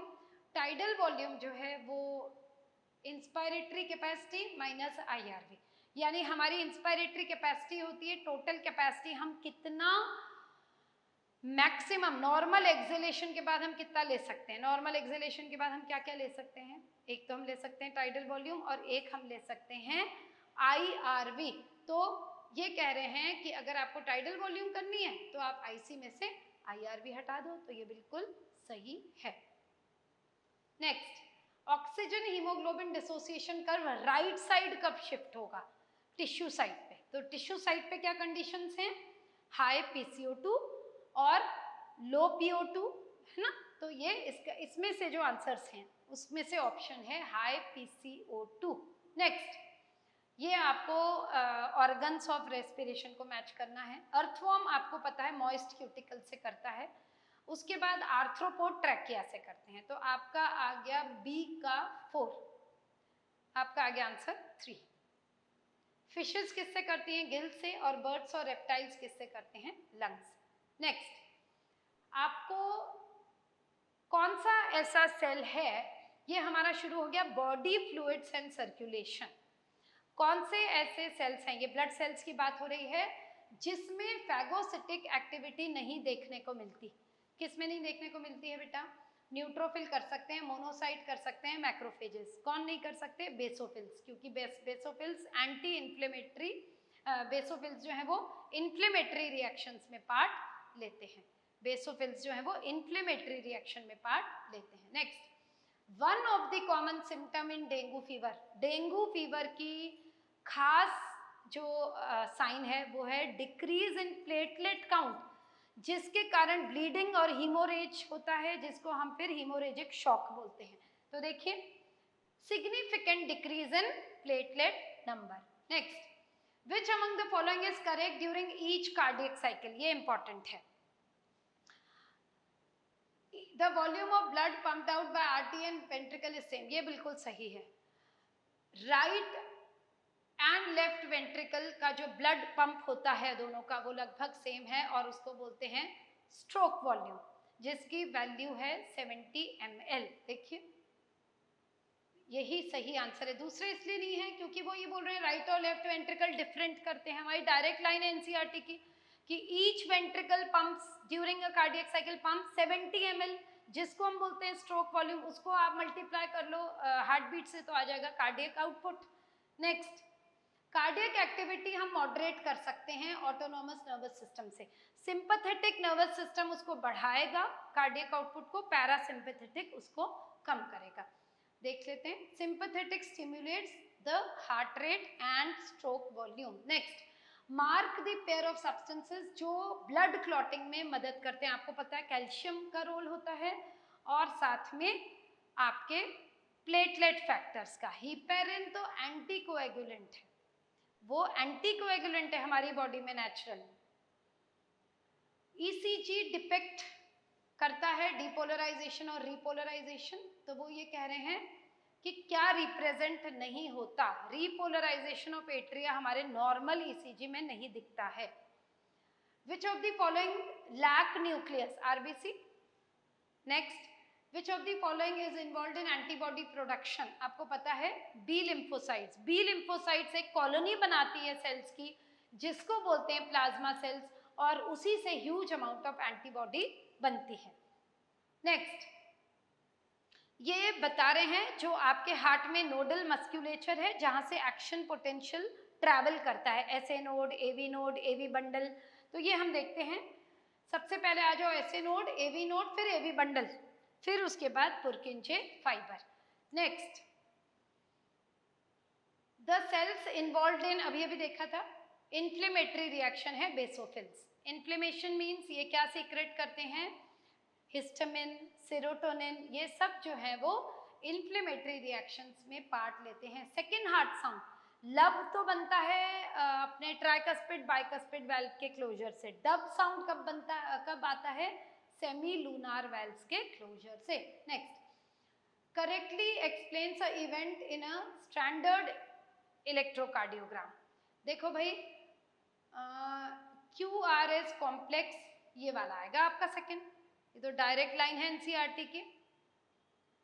हाँ, इनकरेक्ट क्या है, blood group, person with blood group O has anti A and anti B antibodies. ये तो सही है. Person of B can't donate blood to a person of A. ये भी सही है. Blood group is designated on the presence of, नहीं ये गलत है. ये है ब्लड ग्रुप का डेजिग्नेशन किस पे आधार पे होता है, एंटीजन कौन सा प्रेजेंट है, ना कि एंटीबॉडी. ए बी तो यूनिवर्सल रेसिपिएंट है, ये सही है. ये इम्पॉर्टेंट है. आजकल छोटे छोटे ऐसे क्वेश्चन आ जाते हैं जिसमें उन्होंने बोला है 72 हार्ट बीट्स और स्ट्रोक वॉल्यूम, इन दोनों को आप मल्टीप्लाई कर देंगे तो आपका आ जाएगा कार्डियक आउटपुट. कार्डियक आउटपुट का सिंपल फॉर्मूला क्या है, stroke volume into number of heartbeats. Next, इसको मैच द फॉलोइंग करिए. लिम्फेटिक सिस्टम का काम है टिश्यू फ्लूइड को वापस ड्रेन करना, सर्कुलेटरी, मेजर वेन्स में देना. ठीक है, ये भी आ गया. पल्मोनरी वेन क्या कैरी करता है, ऑक्सीजनेटेड ब्लड. तो इसी से ही आंसर आ गया आपका. लिम्फेटिक सिस्टम 3, बी का हो गया 1, थ्रोम्बोसाइट्स कोएगुलेशन, लिम्फोसाइट्स जो है वो इम्यून रिस्पॉन्स. ये एग्जाम्पलर का मुझे बहुत ही इम्पॉर्टेंट क्वेश्चन लगता है. ये वाला आंसर मैंने लर्न सीबीएसई की साइट से दिया है क्योंकि कई कई जगह पे ये आंसर कॉन्ट्राडिक्ट कर रहे हैं. तो आप ये जो मैंने आंसर आपके लिए यहाँ पर लाई हूँ वो आपके लर्न सीबीएसई की साइट पे जो दिया है उसका आंसर है. ये कह रहे हैं एट्रिया जो है वो रिसीव करते हैं ऑल मतलब blood from all parts of the body जो कि आगे वेंट्रिकल्स में जाता है. तो दूसरा ये कह रहे हैं एक्शन पोटेंशियल जनरेट होता है ऐसे नोड से जो फिर पास होता है नीचे की तरफ. तो वो कह रहे हैं कि इन दोनों एक्शन के बीच में क्या रिलेशनशिप है, क्या एक्शन 1 डिपेंडेंट है 2 पे, action in 1 is dependent on action of 2, action 2 is dependent on A. सबसे सही आंसर है कि ये दोनों जो हैं सिंक्रोनस हैं, एक दूसरे के साथ है, एक दूसरे को मदद कर रहे हैं. मदद नहीं मतलब एक दूसरे के साथ हैं, तो हम सिंक्रोन है, सिंक्रोनी मतलब एक साथ. Next, the following substances are the, ये अब शुरू हो गया है excretory products and their elimination. Excretory products का क्वेश्चन है. ये बोल रहे हैं सबसे लीस्ट टॉक्सिक कौन सा है, तो आंसर आ जाएगा आपका uric acid. Next, filtration of blood कहाँ होता है, मैल्फिजियन बॉडी. नेक्स्ट, करेक्ट कौन सा है, ADH प्रिवेंट, ये नहीं है, एल्डोस्टेरॉन ये आएगा सेकेंड. एल्डोस्टेरॉन क्या करता है, सॉल्ट और वाटर का रीएब्जॉर्प्शन कराता है. ANF तो ब्लड को, ब्लड प्रेशर को कम करता है. रेनिन जो है वो वैजो कॉन्स्ट्रिक्टर है. Next, a large quantity of one is removed from our body by lungs. इस वाले क्वेश्चन के आंसर हर साइट पे अलग अलग दिए हैं. आपके पास अगर एग्जाम्पलर की हार्ड कॉपी है तो इसमें आपका आंसर C दिया हुआ है. कई जगह साइट पे इसका आंसर A दिया है. मैंने इसलिए A रखा है क्योंकि लर्न सीबीएसई की साइट में वही दिया है. इसमें ये लोग ये बता रहे हैं कि इसमें, हाँ, इसमें जो आपकी हार्ड कॉपी है उसमें आपका बोथ A एंड B दिया हुआ है. आपके लर्न सीबीएसई की साइट पे ओनली A दिया है. क्यों, क्योंकि वो ये कह रहे हैं large quantity of one of the following is removed. अब हो क्या रहा है इसमें, कहाँ कॉन्ट्राडिक्शन आ रहा है कि एक जगह उन्होंने दिया है लार्ज क्वांटिटी, उसमें दिया है CO2 और सिग्निफिकेंट क्वांटिटी दिया हुआ है वाटर. इसलिए कई जगह पे इसका आंसर बोथ दिया है और कई कई जगह पे सिर्फ CO2 दिया है. तो एक्चुअल एनसीईआरटी की लैंग्वेज ये है large amount CO2, significant amount of water also. तो इसका इंटरप्रिटेशन अलग अलग जगह कर रहे हैं. तो इसमें आंसर जो है वो बहुत क्लोज है, फर्स्ट भी हो सकता है और 3. मैंने अभी इसको 3 दिया है अलग अलग रिसर्चेज में जो दिया हुआ है, पर इसका आंसर कई जगह पे 1 भी दिया हुआ है. The pH of human urine कितना है आपको पता है, डायरेक्ट लाइन एनसीईआरटी के 6. ये आपका इंपॉर्टेंट क्वेश्चन है. एंटीनल ग्लैंड, ग्रीन ग्लैंड सीधा प्रॉन कर लो, आंसर आ गया आपका. डी का आ गया 1. फिर आ जाइए मैल्फिजियन ट्यूब्यूल्स, आपको पता है कॉकरोच, यानी C का हो गया आपका 2. फिर नेफ्रीडिया आ गया आपका नेफ्रीडिया आ गया आपका अर्थवॉर्म और आपका मैल्फिजियन ट्यूब्यूल्स आ गया आपका ये प्रोटोनेफ्रीडिया आ गया आपका फ्लैटवॉर्म्स, है ना, क्योंकि और प्रिमिटिव है ये. Next, which of the following statement is incorrect. Birds and snails are uricotelic, ये तो सही है. Mammals and frogs are ureotelic. Aquatic amphibians, ये लास्ट लाइन, बर्ड्स और रेप्टाइल्स जो है वो यूरिकोटेलिक होते हैं, तो ये गलत है. नेक्स्ट, इसमें से देख लीजिए कौन सा पेयर रॉन्ग है. फर्स्ट तो सही है, सेकंड गलत है. ये यूरिकोटेलिक होना चाहिए था. थर्ड, आप ये बताइए इसमें medullary pyramids projecting inside the cortical region as renal pelvis, ये आपका गलत है क्योंकि इसमें आना चाहिए था कॉलम्स ऑफ बर्टिनी. इसका आंसर है कॉलम्स ऑफ बर्टिनी.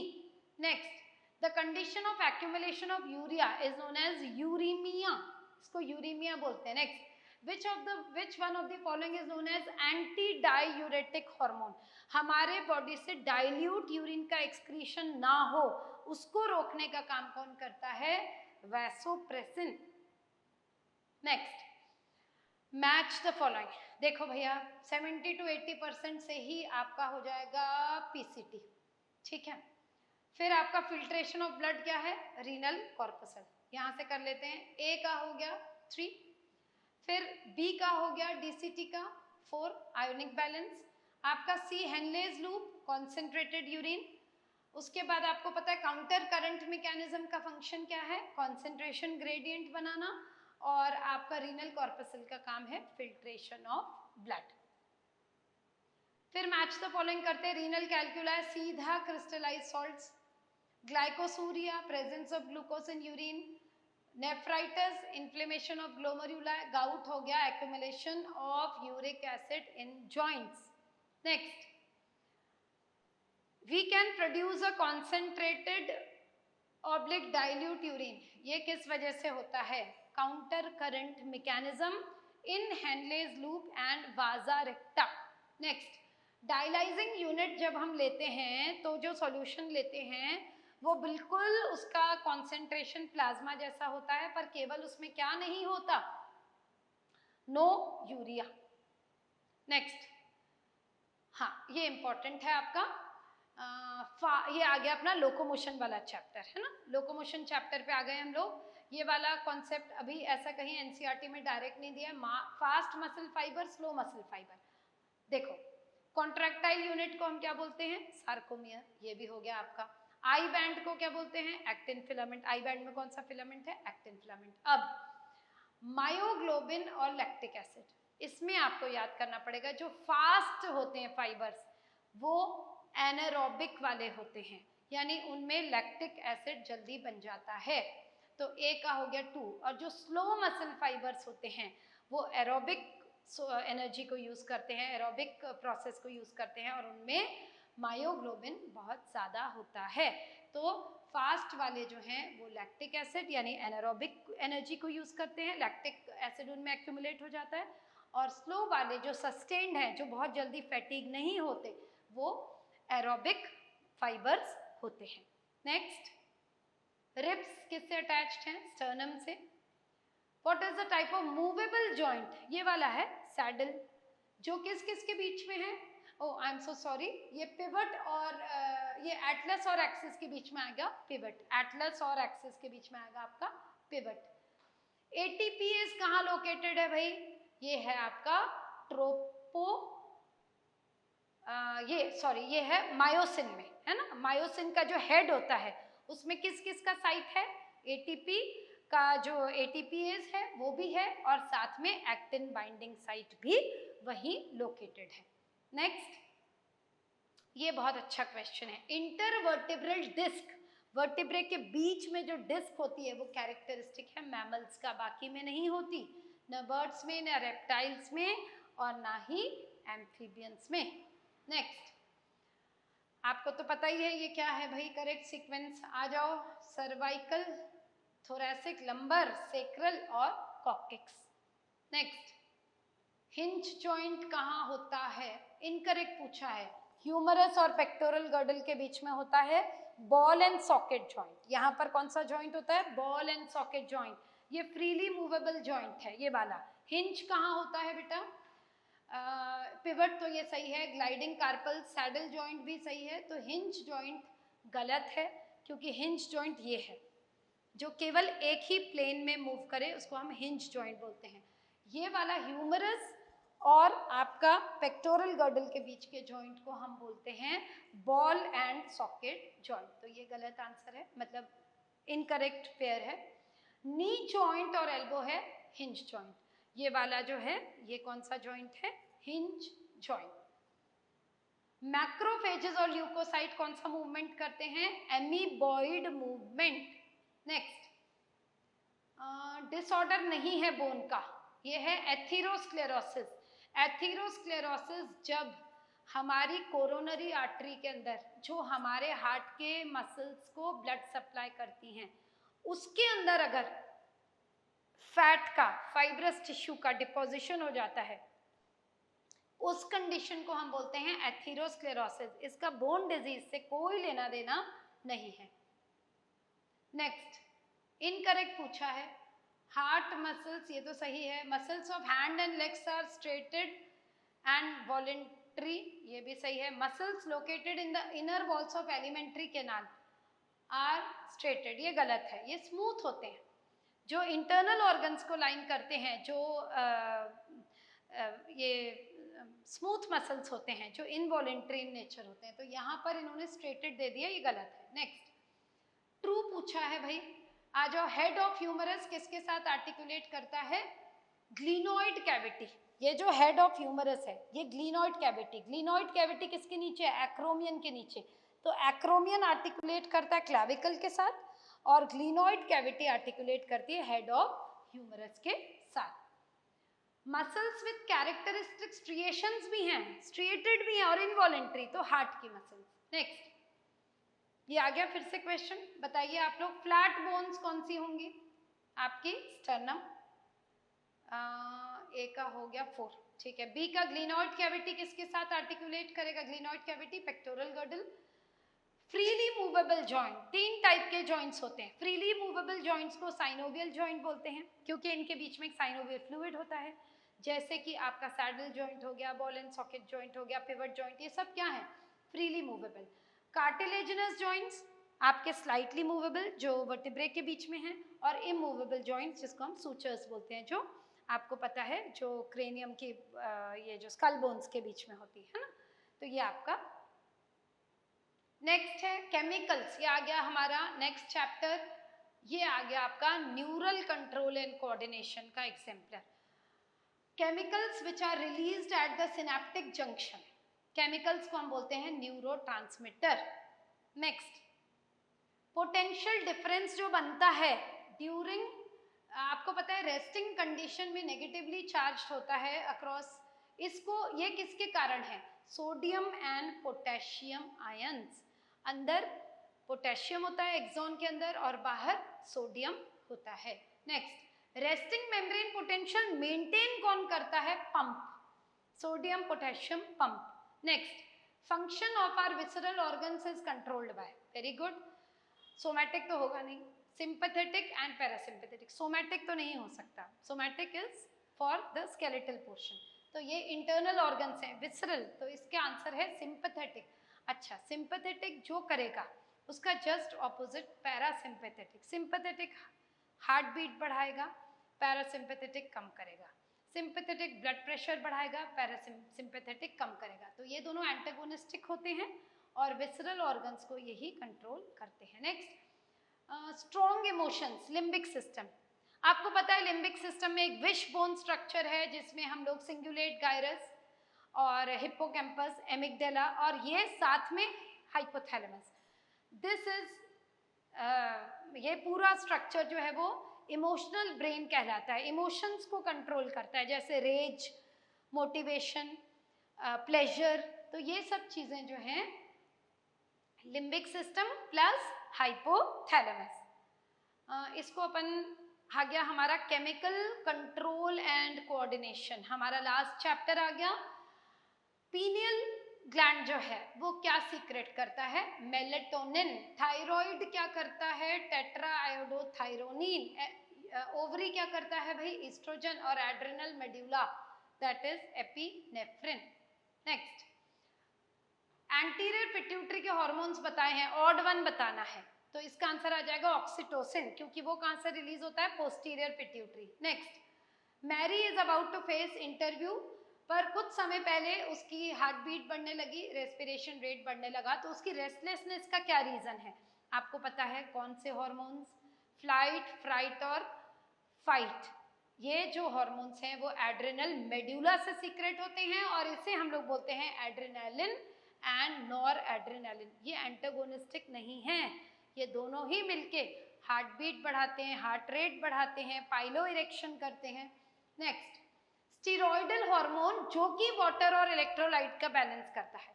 देखो कितना बढ़िया इसका जो वो है क्वेश्चन, स्टीरॉयडल इन नेचर यानी mineralocorticoid, corticoid means steroidal in nature, mineralo तो एल्डोस्टेरोन इसका आंसर है। नेक्स्ट, थाइमोसिन क्या करता है, is responsible for T lymphocytes के अंदर थाइमोसिन, तो डिफरेंशिएशन ऑफ टी लिम्फोसाइट्स इसका सही आंसर है। नेक्स्ट, ये कह रहे हैं कि अगर प्रोटीन हार्मोन है तो सेकेंडरी मैसेंजर कौन हो सकता है? आपके में तो दिया IP3 हो गया, कैल्शियम हो गया और साइक्लिक AMP, ये क्या है, सेकेंडरी मैसेंजर्स। नेक्स्ट, लीडिक सेल्स कौन से हार्मोन सीक्रेट करते हैं? Androgens. Next, corpus luteum mainly क्या सीक्रेट करता है? प्रोजेस्टेरॉन। नेक्स्ट, कॉर्टिसोल कहां से सीक्रेट होता है? कॉर्टिसोल यानी कि ग्लूकोकॉर्टिकॉइड कहां से सीक्रेट होता है? एड्रेनल कॉर्टेक्स से। एड्रेनल कॉर्टेक्स जो है उसकी लेयर्स हैं जोना ग्लोमेरुलोसा, जोना फैसिकुलेटा, जोना रेटिकुलरिस, तो एड्रेनल कॉर्टेक्स से सीक्रेट होता है कॉर्टिसोल। कॉर्टिसोल इज हमारे बॉडी में glucocorticoid. Next, a hormone responsible for normal sleep wake cycle, आपको पता है मेलेटोनिन। नेक्स्ट, हॉर्मोन्स को हम केमिकल सिग्नल्स बोलते हैं क्योंकि वो स्पेसिफिक टारगेट को वो तभी काम करते हैं जब वहाँ पर रिसेप्टर्स लोकेटेड हैं। तो ये कह रहे हैं कि अगर प्रोटीन नेचर के हॉर्मोन्स हैं तो उसके रिसेप्टर्स कहाँ लोकेटेड है। अगर आपने मैकेनिज्म ऑफ हार्मोन एक्शन देखा है तो आपको पता है कि जो आयोडोथायरोनिन है वो और जो स्टीरॉयडल इन नेचर है उनके जो रिसेप्टर्स हैं वो सेल के अंदर हैं, इंट्रासेल्यूलर, पर पेप्टाइड के जो रिसेप्टर्स हैं वो मेम्ब्रेन में ही है, वो अंदर नहीं जा पाते हैं, तो वो सेकेंडरी मैसेंजर्स जनरेट कर लेते हैं। तो इसका आंसर आएगा आपका प्लाज्मा मेम्ब्रेन। नेक्स्ट आ जाइए, इन्होंने मैच द फॉलोइंग दिया है, बहुत सरल है। ANF decrease in blood pressure, ANF कहाँ से सीक्रेट होता है? एक पेप्टाइड हार्मोन है जो एट्रिया ऑफ हार्ट से सीक्रेट होता है, इसका काम है ब्लड प्रेशर को कम करना। ग्लूकागन, ग्लूकागन क्या कर रहा है? ग्लाइकोजन को तोड़ रहा है ताकि ग्लूकोज का लेवल बढ़े, तो C का आ जाएगा 3, ANF का आ जाएगा 2, एपिनेफ्रिन का आ जाएगा इंक्रीज हार्ट बीट और आपका मसल ग्रोथ का आ जाएगा B का आएगा 1। क्यों? क्योंकि टेस्टोस्टेरोन में साफ साफ लिखा है कि इसका एनाबॉलिक इफेक्ट होता है। एनाबॉलिक इफेक्ट्स ये आपके NCERT में दिया हुआ है। ब्लड कैल्शियम लेवल जो है वो हमारे डाइटरी कैल्शियम जो है उस पर भी डिपेंड करता है। How much calcium is lost, कितना बोन डिजोल्व होगा, कितना ब्लड में कैल्शियम होगा, कितना टिश्यूज में होगा और कितना बोन में होगा, ये कुछ हार्मोन्स कंट्रोल करते हैं। पर ऐसा कोई हार्मोन जिसका कोई रोल नहीं है वो है थाइमोसिन। थाइमोसिन का काम क्या है? Differentiation of T lymphocytes which help in immune response. All the following tissues in mammals except one consist of central medullary region। देखो इस क्वेश्चन में बोल रहे हैं कि सारे बाकी सब में एक को छोड़ के कॉर्टेक्स और मेड्यूला में डिविजन्स हैं। किडनी में आपने पढ़ा है बाहर कॉर्टेक्स, सबसे बाहर कैप्सूल, फिर कॉर्टेक्स, फिर मेड्यूला। ओवरी में भी पढ़ा है कॉर्टेक्स और मेड्यूला, एड्रेनल में भी पढ़ा है, पर लिवर में ऐसा कुछ भी डिवीजन नहीं होता है। Next, which of the following condition is not linked to deficiency of thyroid hormones? Cretinism तो hypo secretion of thyroid hormone से होता है, गॉइटर भी होता है, सिंपल गॉइटर होता है, मिक्स एडेमा यानी गर्ल्स डिजीज, जो एडल्टहुड में मिडिल एज में जो हाइपोथायराइडिज्म होता है उसको मिक्स एडेमा या गर्ल्स डिजीज बोलते हैं। तो इसका आंसर आएगा एक्सोप्थेल्मिया। एक्सोप्थेल्मिक गॉइटर को हम ग्रेव्स डिजीज बोलते हैं, जिसमें हमने ये पढ़ा था कि वो एक ऑटो इम्यून डिजीज है और वो हाइपर सिक्रेशन करवाती है किसका, थायराइड हार्मोन्स का। इसको हम लोग ग्रेव्स डिजीज या एक्सोप्थेल्मिक गॉइटर भी बोलते हैं। तो अब हमारे एनसीईआरटी एग्जाम्पलर 11th के बायो के सारे चैप्टर्स कंप्लीट होते हैं। मुझे उम्मीद है कि आपको ये वीडियो हेल्पफुल लगा होगा, और अगर आपको ये वीडियो पसंद आए तो लाइक करिए, शेयर करिए। Thank you and God bless you.